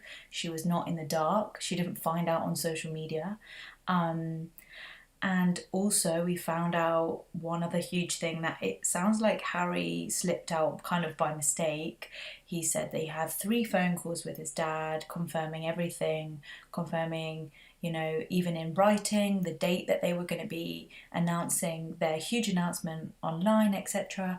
And he said, we had 3 phone calls before he stopped taking my calls. And then, like, after that, Oprah was like, hang on, you just said your dad stopped taking your calls. Why did your dad stop taking your calls? And Harry said, he stopped taking them because I took matters into my own hands to protect my family, my wife and my kid. So Harry also said, in conclusion, the reason why they left truly was because of lack of support from both the institution and lack of support as well, and from the British media and the British press just slating them. And it sounds as if there were so many stories, and the institution didn't do anything to rectify stories that they knew were wrong and that they knew were defamation of Meghan's character, and they didn't do anything to rectify any of the stories. So, and then when they cut off the security and they cut off the protection, Harry's question to his family was, okay, you're cutting off my security, our security as a family, but does this change my risk factor? Am I still at risk? Is there still threat? And they said, yes, there is still threat and there's still risk. But since you're no longer senior members of the royal family, since your title has changed, situation's changed, that's why we're cutting off the security. So that's where we're up to so far. Oh gosh, what a night. Like, I still think that, like, okay, we've uncovered that the royal family did absolutely sweet nothing to protect their name or their anything. But, like, you know, is Oprah gonna ask Harry and Meghan, like, So do you guys want to be celebs, or like, do you guys want to be liked? Do you want to be like on James Corden's show every week? Like, is she gonna ask those questions? Because like, there's no shame in it. Like, if they want to be celebs, like, let them go be celebs. Like, let them go live their life. Like, do you want a reality show? Like, do you guys want to do like Keeping Up with the Kardashians, but like keeping up with the Sussexes? Because like, that's fine. And I would actually have loads of respect for them if they were just like, do you know what?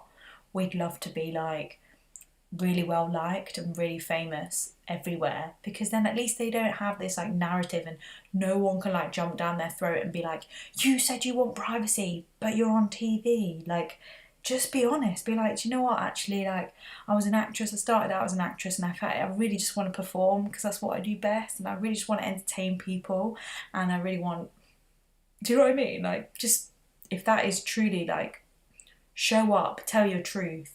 I'd love for Oprah to ask what's coming next. Like, what's next for you guys? That would be so cool. Like, if they had their own TV show, people are saying. Anything on Harry's mum's death, the truth. All that Harry said is basically he just didn't want like history repeating itself. So, like what happened with Diana, the media kind of the media frenzy around her and everything.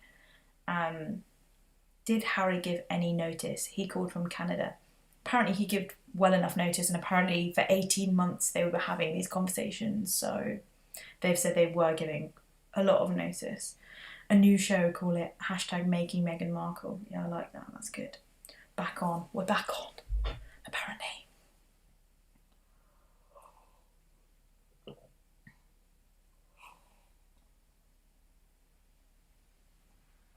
Sorry, my gulping is really loud. I've never really been a quiet gulper. Sorry. Good question. Dennis said, when is Andrew coming up? Seriously, when are they going to bring up Andrew? I think now that Harry's here, I don't think they're going to shade him. If there was going to be any shade around him, maybe Meghan would have done it on her own. Like, I don't know. I could be wrong, but mine's still not back on. Oh, we're back.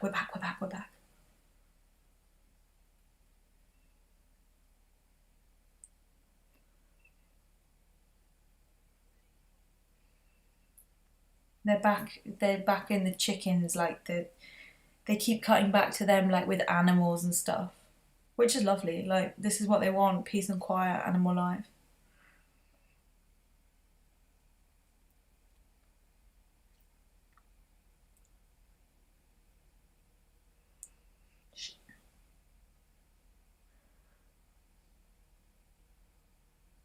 Hang on a minute. Has Meghan just compared herself to Ariel, Ariel the mermaid? Because she lost her voice and then she got her voice back.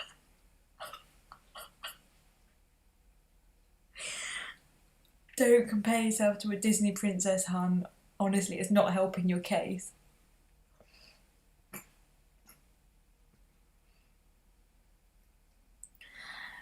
Now we're asking Harry what kind of place he was in. He said he was in a dark place. He wanted to be there for Meghan.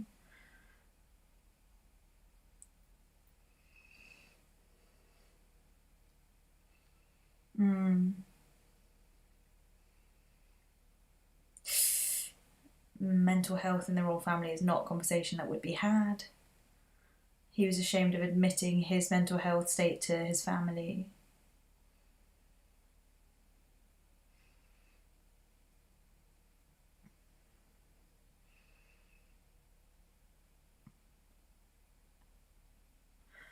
Everyone's still laughing at the Disney princess reference. I can't cope.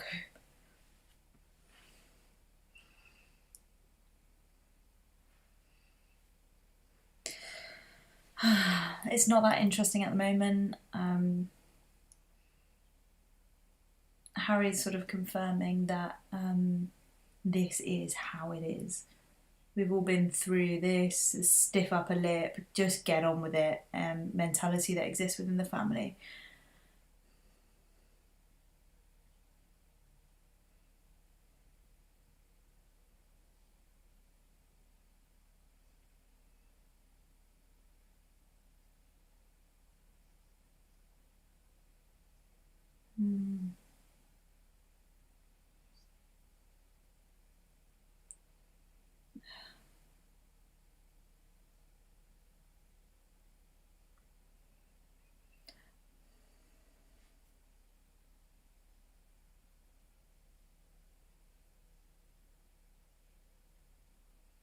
Now we're talking about race.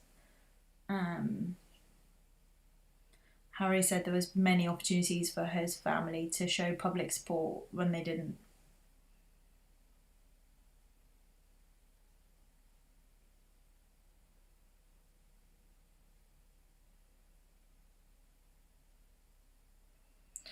Okay.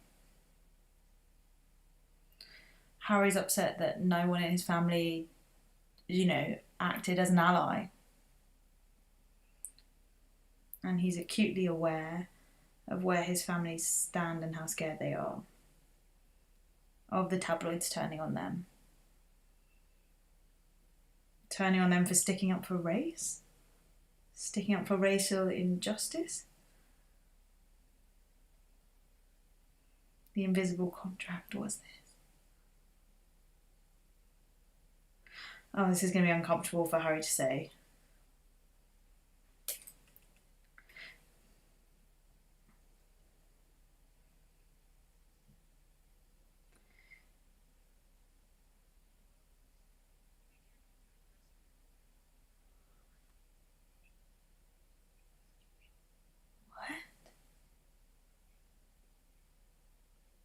Can someone explain that bit to me? What's he on about? Are they working with the press? What?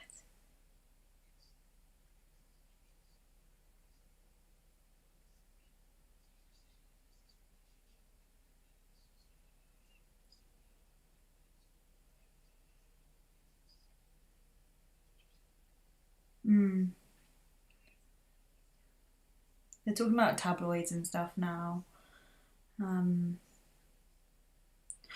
The tabloids have parties at the palace and are hosted by the palace. This is awful.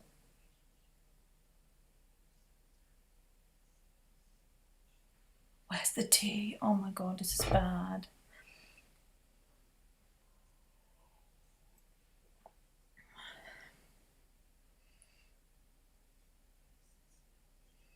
Wow.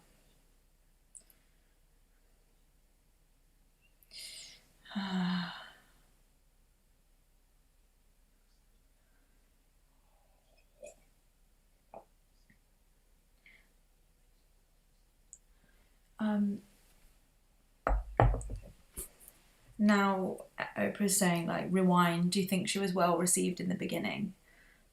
And he said, yeah, everyone loved her at the beginning, really welcoming.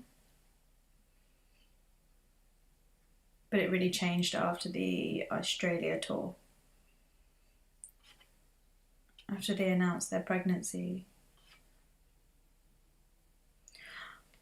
Oh my god, oh my god, oh my god. The Diana. Oprah said she watched The Crown. Harry said he's watched a bit of The Crown. Oh my god, okay. The Australian tour brought back memories of that. Harry said that his family saw how amazing Meghan was at the job. It brought back memories of how amazing Diana was at the job. There was hints of jealousy. Oh shit. Oh my god, this is so tough.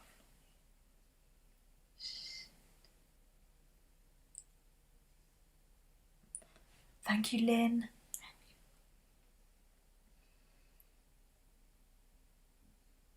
It was effortless for Meghan to come into the family and be welcomed and be able to connect with people. It brought back memories, and he said he wishes people learned from the past. He's insinuating that she was like a Diana.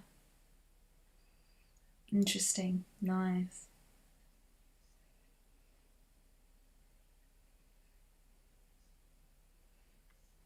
I agree with you, Donna. Oprah's getting good questions out now. Jealousy. Meghan all over the press. They were jealous.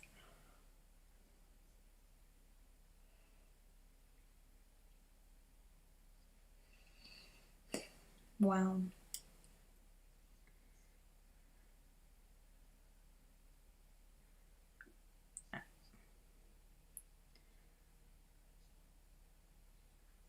Oh.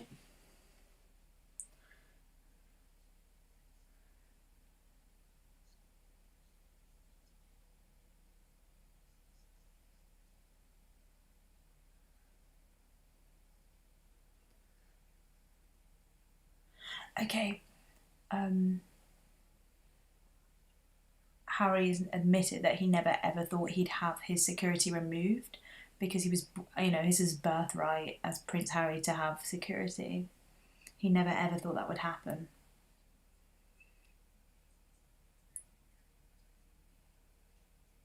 Yeah. Meghan saying, please, please carry on protecting Harry even if you don't protect me and Archie. That's tough.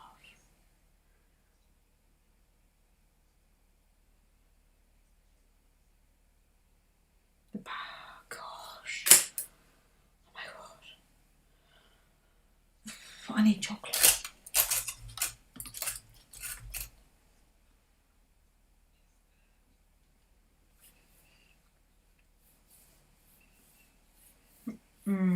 Now we're getting to the good shit.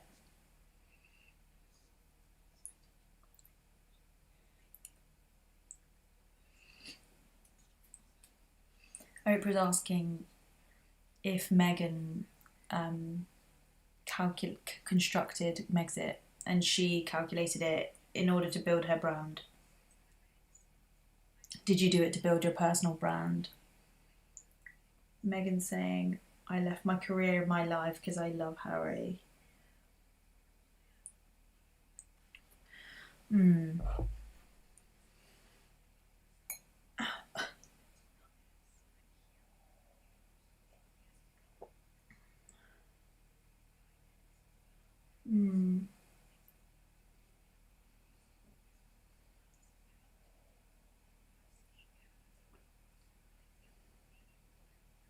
There was no classes on how to be royal. Meghan didn't have any classes. Meghan was never offered prep on how to be royal. No one taught Meghan the national anthem.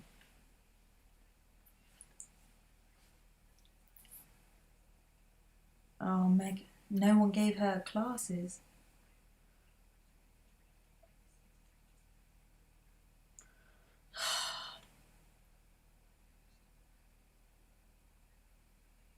Why didn't they give Meghan classes?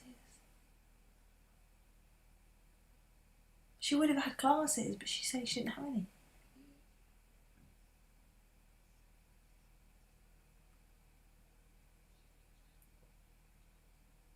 Thank you, Rod, for moderating.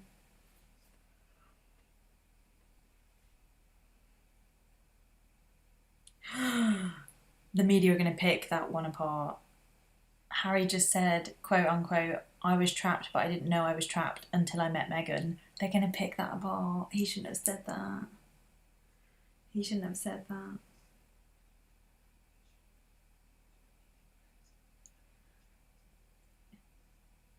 Okay, Oprah's picking apart the quote trapped.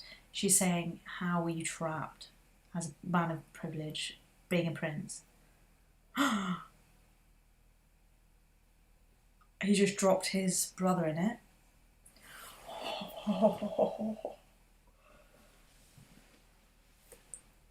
Okay. I think that's a bit of an issue when they say stuff like when royals say, they were trapped. Oh no. Oh, I'm sorry. Oh no.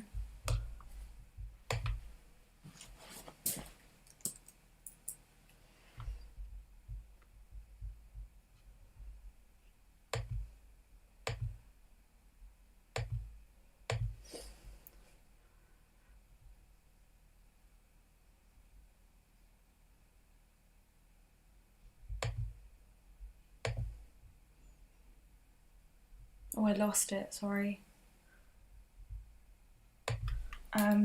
Guys, I lost you. Is it back on now?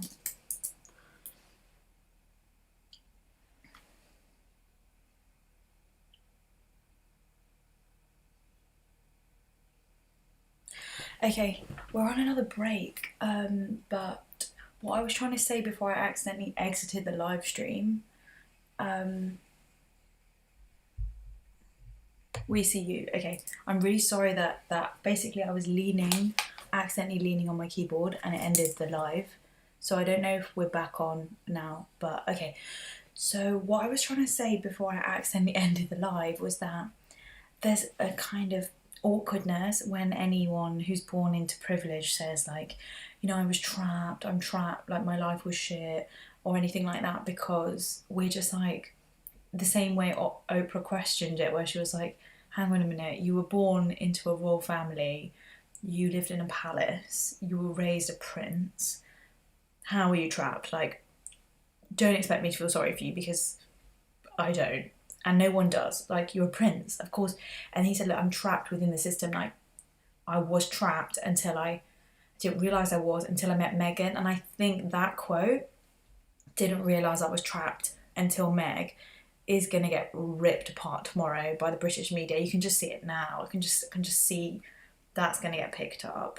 I wish he didn't say that, because he has been like awake, like, and woke from the beginning, it seems. You know, he knows how shit the media is, but the way he worded that really made me go like, don't say that.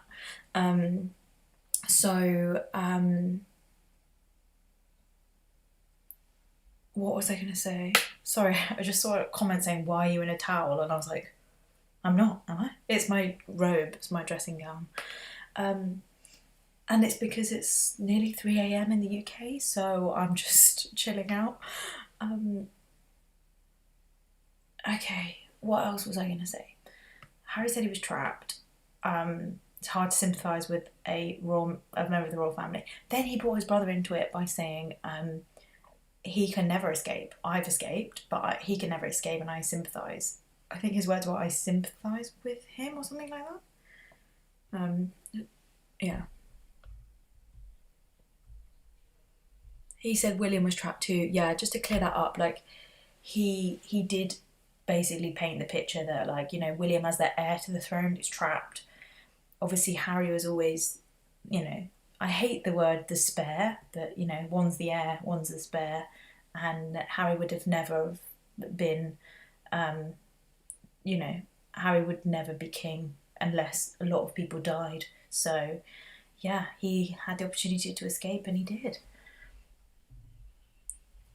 Deborah said 2 hours is a long time to talk about their misery. Harry is right. William is trapped, Diana says. Oh, Julia, thank you so much for your donation. The royal family is a billion-dollar institution. It is a trap. It's an open-door prison. You only have to watch The Crown to see how real this is. Oh my gosh, you're telling me? Like, I love The Crown, and I feel like it paints a picture so well of how, like, no one is as important as the monarch. Like, we're all there. They're all there to, like, serve the crown, and, like, yeah, you all just kind of, like, paints the picture like they've got a lonely life. Margaret had a lonely life, and, you know, Charles being in love with Camilla but being with Diana, like, they're all just so, like, lost, aren't they, from what we see in The Crown. They have the right to tell their story. Absolutely. Like, I do, and I go back to what I said at the beginning. Like, I love what they're trying to do. Like, they're trying to reshape the way royals will be. Like, they wanted to be like non-senior members of the working royal family, of non-senior working members of the royal family. They wanted to be like below senior, but, you know, you're up against that family. Like, are you ever going to win against them? The power they have is scary. Luckily, though, I think this interview, like, is really going to turn a lot of the public on their side. The Crown is only a TV show. I know. I just can't help it. Even the way Oprah was saying, like, I watch The Crown. Like, we all take references from it, don't we? We're back on now. Now she's talking about the deals with Netflix and Spotify and them being sort of celeb, but they also wanted to serve the Queen. They wanted to have their cake and eat it, so supposedly. What? What's Meghan saying? Meg, the Netflix and the Spotify thing was never part of the plan, Harry says.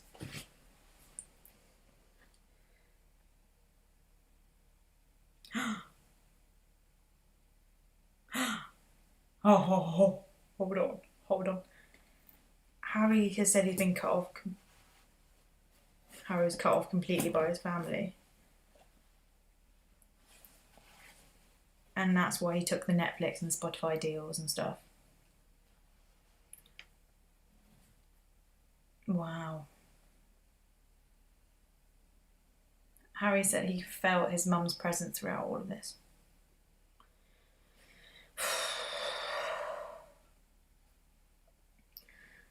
Wow.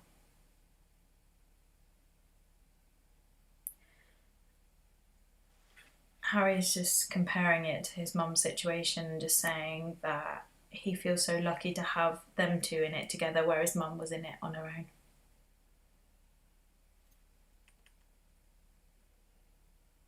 Oh, apparently he's got a really good convo with good relationship with his grandma, the Queen. They've got a really good relationship and understanding and deep respect. Yeah. His relationship with his father, he's asking about now. Now he's gone silent. He's taking his calls now. There's a lot to work through. He feels let down. That will be picked out by tomorrow. Harry feels let down by his dad. He feels let down because his dad has been through something similar and he knows what pain feels like, but Archie's his grandson. He didn't give a shit. We always knew he was a twat. Can't stand that guy in the Crown. Sorry, I always refer to the Crown.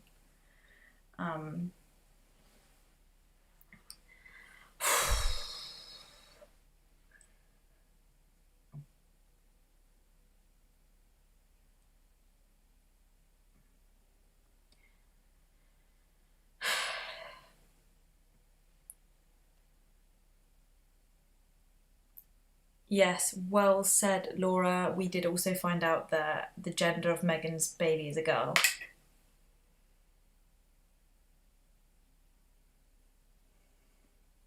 Now, Oprah's asking us about the brother relationship with Will. He loves William to bits.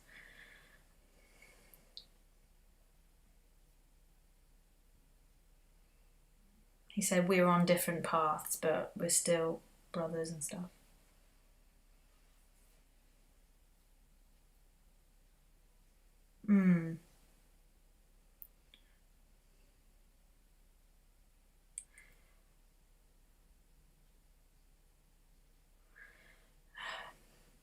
We're talking about race again. We're talking back on the conversation about Archie's skin tone, and we're finding out about. Harry said, I'm never going to share that conversation. Harry said it was awkward and he was shocked at the time. Harry's saying, no, I'm not comfortable sharing that.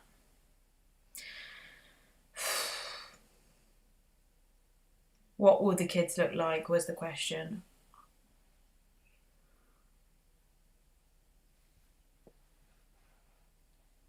Members of the family saying Meghan should carry on acting because there's not enough money to support her. Not enough money? Of course you've got enough money to support her. They fucking hate her. They just hated her. And they're asking what colour the baby's going to be and what they're going to look like. They are so racist. Like, it is about race. Oh, so horrible, isn't it? They're going to deny all of it. They're going to make sure that it's not about race at all, but it is.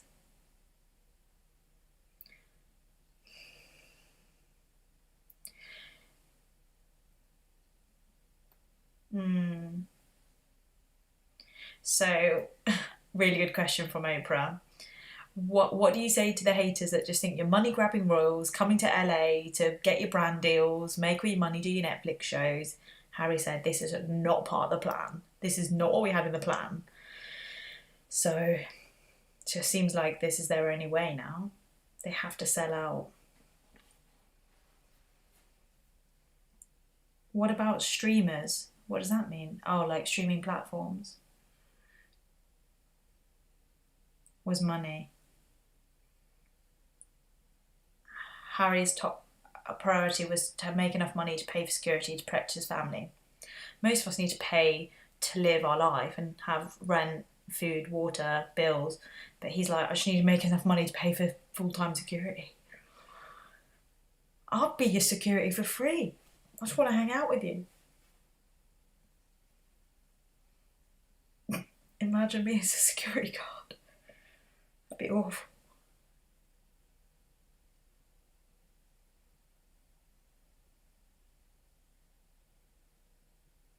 It's so obvious, isn't it, that the institution just hated Meghan from the beginning. Because if they did like her at all, they would have stuck up for her. So I think this interview is doing a really good job of turning people's opinions around, especially those who thought like that they're just totally like money grabbing royals and they just want to be like the next Kim Kardashian like big family in the States. Like, they have confirmed that this was never part of the plan. Their plan was to be working royals for the rest of the time. But like, I think the problem with a lot of people have a problem with like the fact that they wanted to be both working royals and they wanted the Spotify, they wanted the Netflix deals, like they wanted to do both. That's what people had a problem with. So Oprah was basically saying like, what do you say to those people who think that you just, want cash? And basically their answer was that that's not the plan, that was never the plan, and now the plan is to make enough money to just pay for security for our family. So yeah, if you're here and you haven't given this video a thumbs up, and if this has helped you stay updated with what's been going on, then please give the video a thumbs up. And if you haven't subscribed to my channel, please subscribe. I do live streams every single week, and I look forward to hopefully getting to know some new people that have found me through this.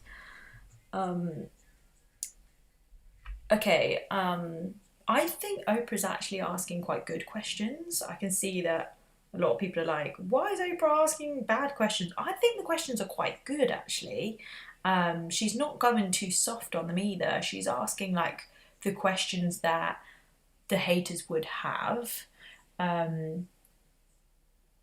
She's asked, I think all the big ones have been answered, haven't they? What do you guys think is missing? I'm guessing there's one more segment now because it's 10 to 3 a.m. in the UK. It's 2:52. I'm so wired. There's so many lights on my face. I don't think I'm going to be able to sleep after this. Thanks for doing thumbs up, guys. Thank you. We're still on break, so let's recap what's been said. So far, Harry has said in the last segment that he feels let down by his father. He feels there's a lot of work to do on their relationship. There's a lot to do there. His dad was in a similar situation. He knows what pain is, but it wasn't there for him. Does this surprise us? Not really, because we kind of, for any avid fans of The Crown, we kind of know that his dad's a bit of a twat anyway. Don't really like him. Just don't like him. Don't like that guy. I'm just like Team Diana. So yeah. List your robe links everyone want to buy. These are actually mine and Joel's merch from like 2 years ago. We'll be making them again one day. Don't know when.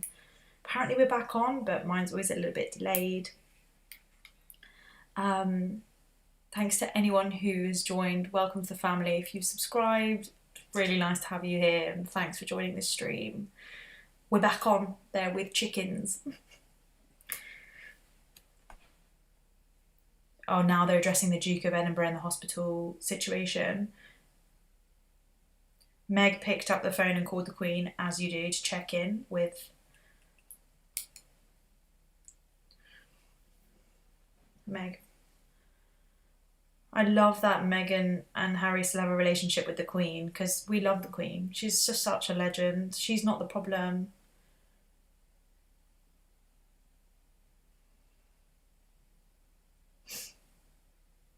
They just want to live their authentic truth. Okay, now we've cut to the palace. Oprah's doing a voiceover.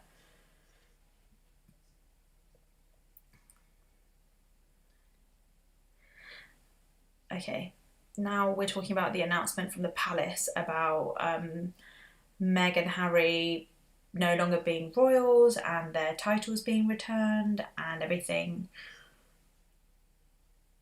The Queen's statement. Huh.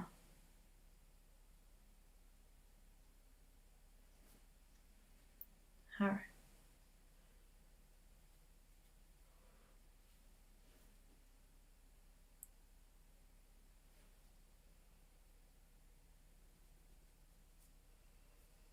Harry says he's hurt, but he respects his grandmother's decision. Even without the title and the role, he still respects her.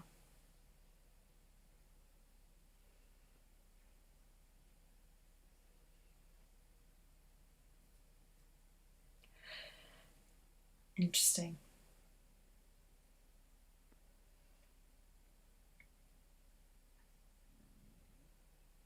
Hmm.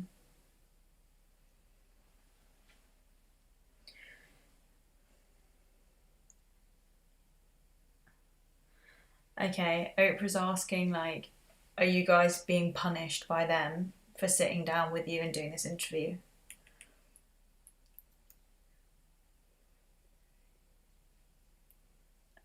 You can kind of tell it's coming to the end because she's asking questions like, what makes you happy now? Like nowadays, what do you cherish? What makes you happy? What makes you tick? And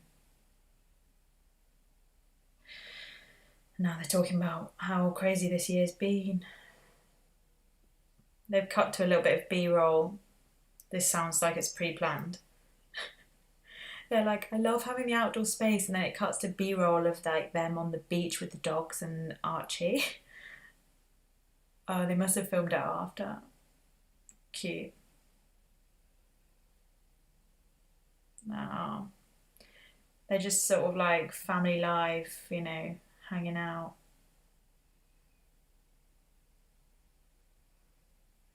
And now they're chatting about what's Archie's favourite words. Hydrate. Drive safe. Apparently when anyone leaves the house, Archie goes, drive safe. He's not even 2.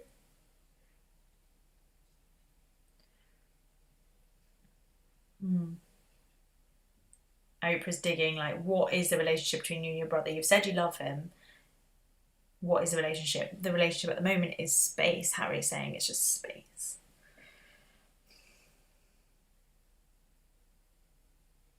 Any regrets? Good question, Oprah.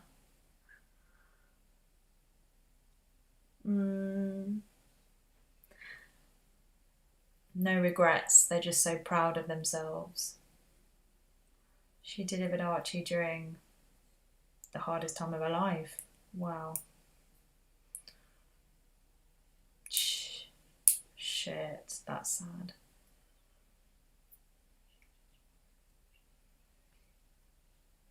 She couldn't read the papers and stuff at that time.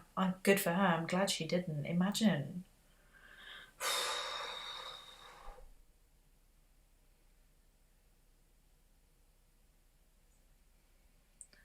Meghan said, I do have a regret. I believed them. I regret believing them when they said I was protected because I wasn't. And then the realization of that she was not protected.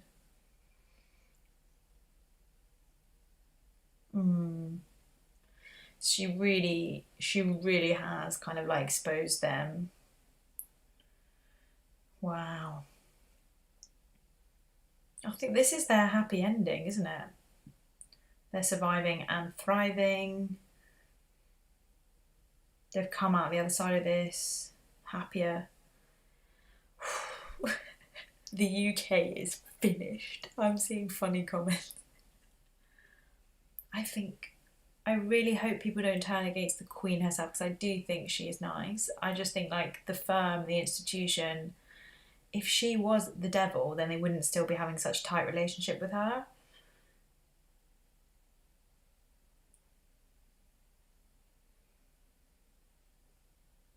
So Meghan does truly believe that they're living through a fairy tale, which won't really sit well with British audiences that just find it all a bit sickly. Just say, you know, yeah, everything's all right. Don't have to call it a fairy tale. I mean,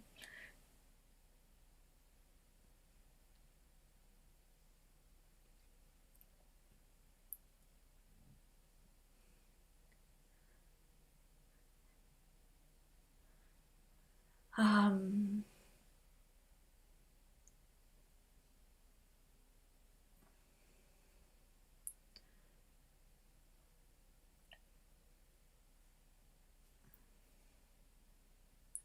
what is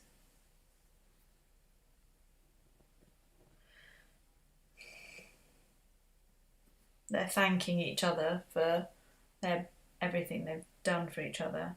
The credits are starting to come up on screen. You need to want to be saved. He saved all of us, she said. Wow.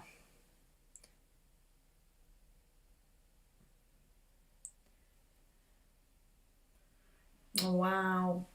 Okay, so Meghan. Oh wow.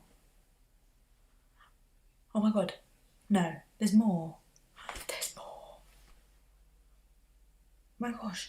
Oprah just said that this conversation does not end here. She said there was so much more we couldn't fit into the 2 hours, that to join me tomorrow, I'm gonna have to stay up late again to talk about more, and to talk about the public reaction around the world.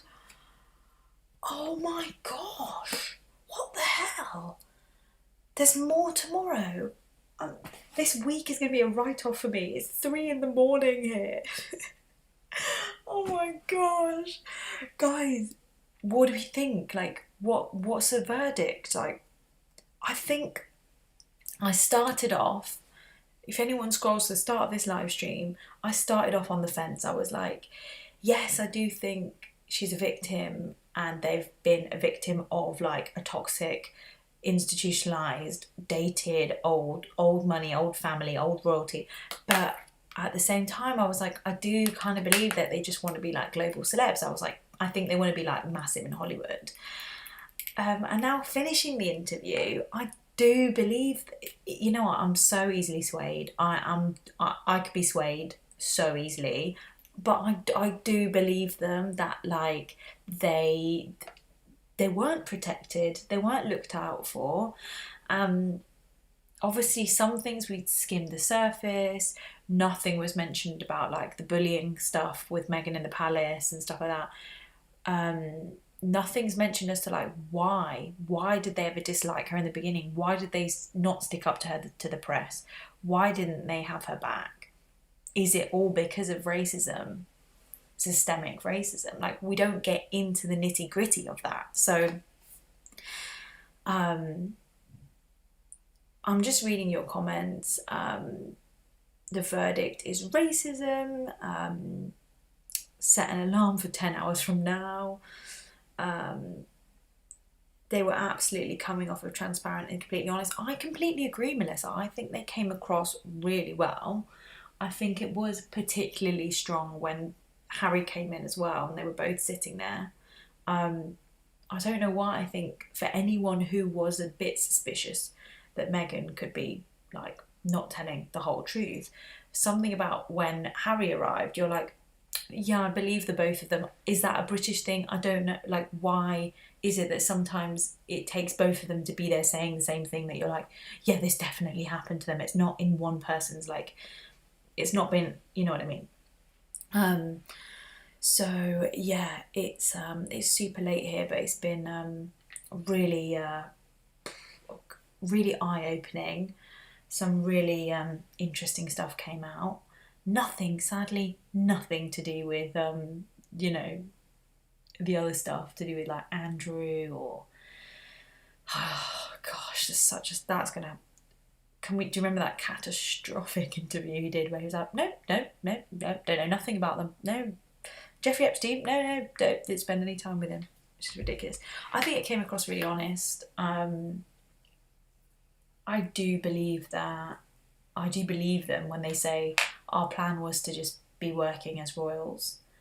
I can imagine how devastated Harry must have felt when he gets told he's getting cut off, like money-wise, security-wise. It's like, okay, you choose that life with her, and you know, you and your mixed race baby, fine, you get cut off. Like, that is bad.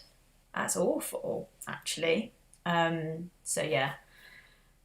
And the disappointment of Charles, not supporting his son doesn't surprise me whatsoever. I don't feel any surprise by that. Like, I don't like the guy. Not a fan.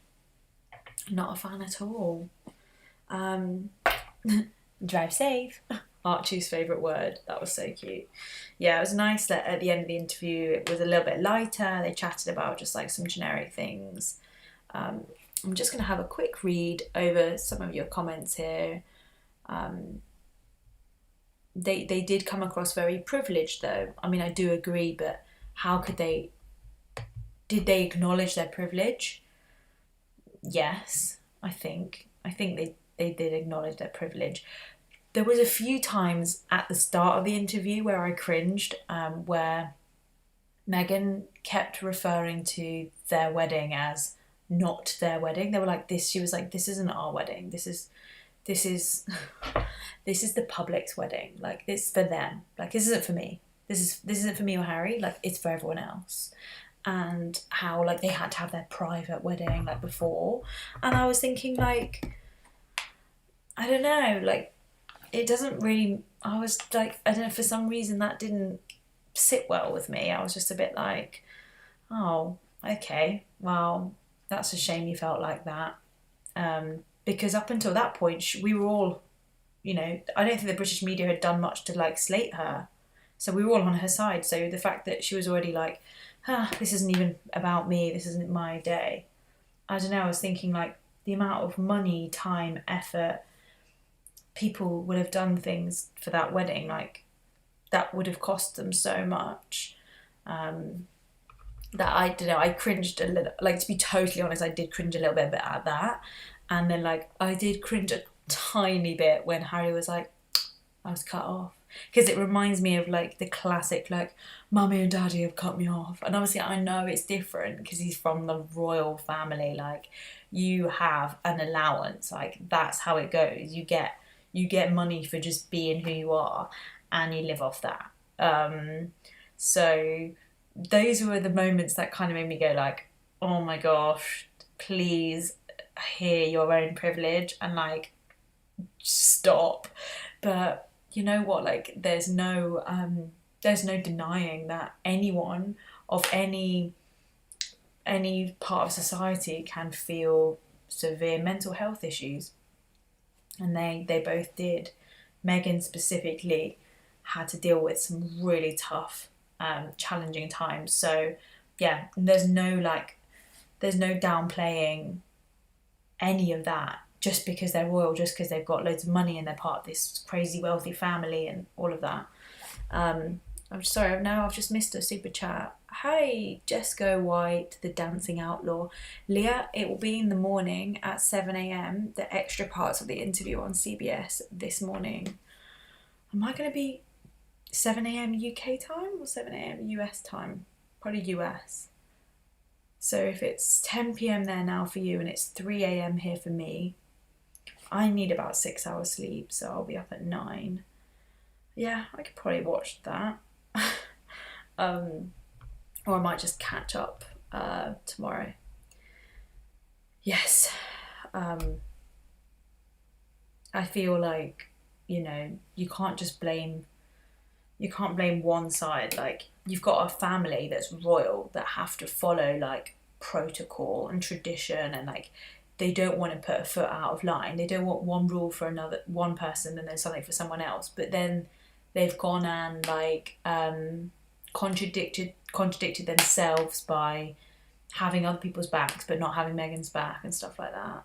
And I think that the breakdown of the relationship between Meghan and Kate must have been really, really hard for the two women to be constantly contrasted and compared and like put next to each other in the public eye. Like it would have just like turned them against each other without even knowing. You're like, don't make me, like, one's not a heroine and one a villain. Like they just both exist. Like, can they not just both exist?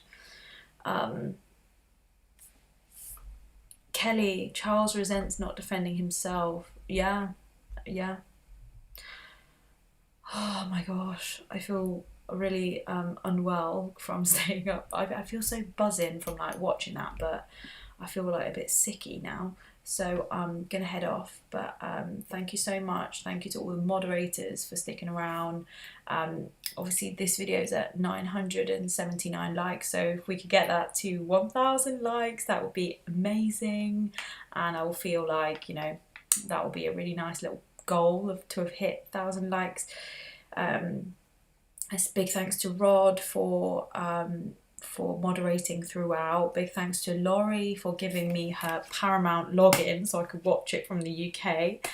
And yeah, just thanks everyone for joining in. And if you want to watch back, if you do scroll back, then there's lots more chat in the breaks. So like when there was breaks happening, we were chatting more, and then we were more silent during the segments. So hope that helps. And thanks everyone, lots of love.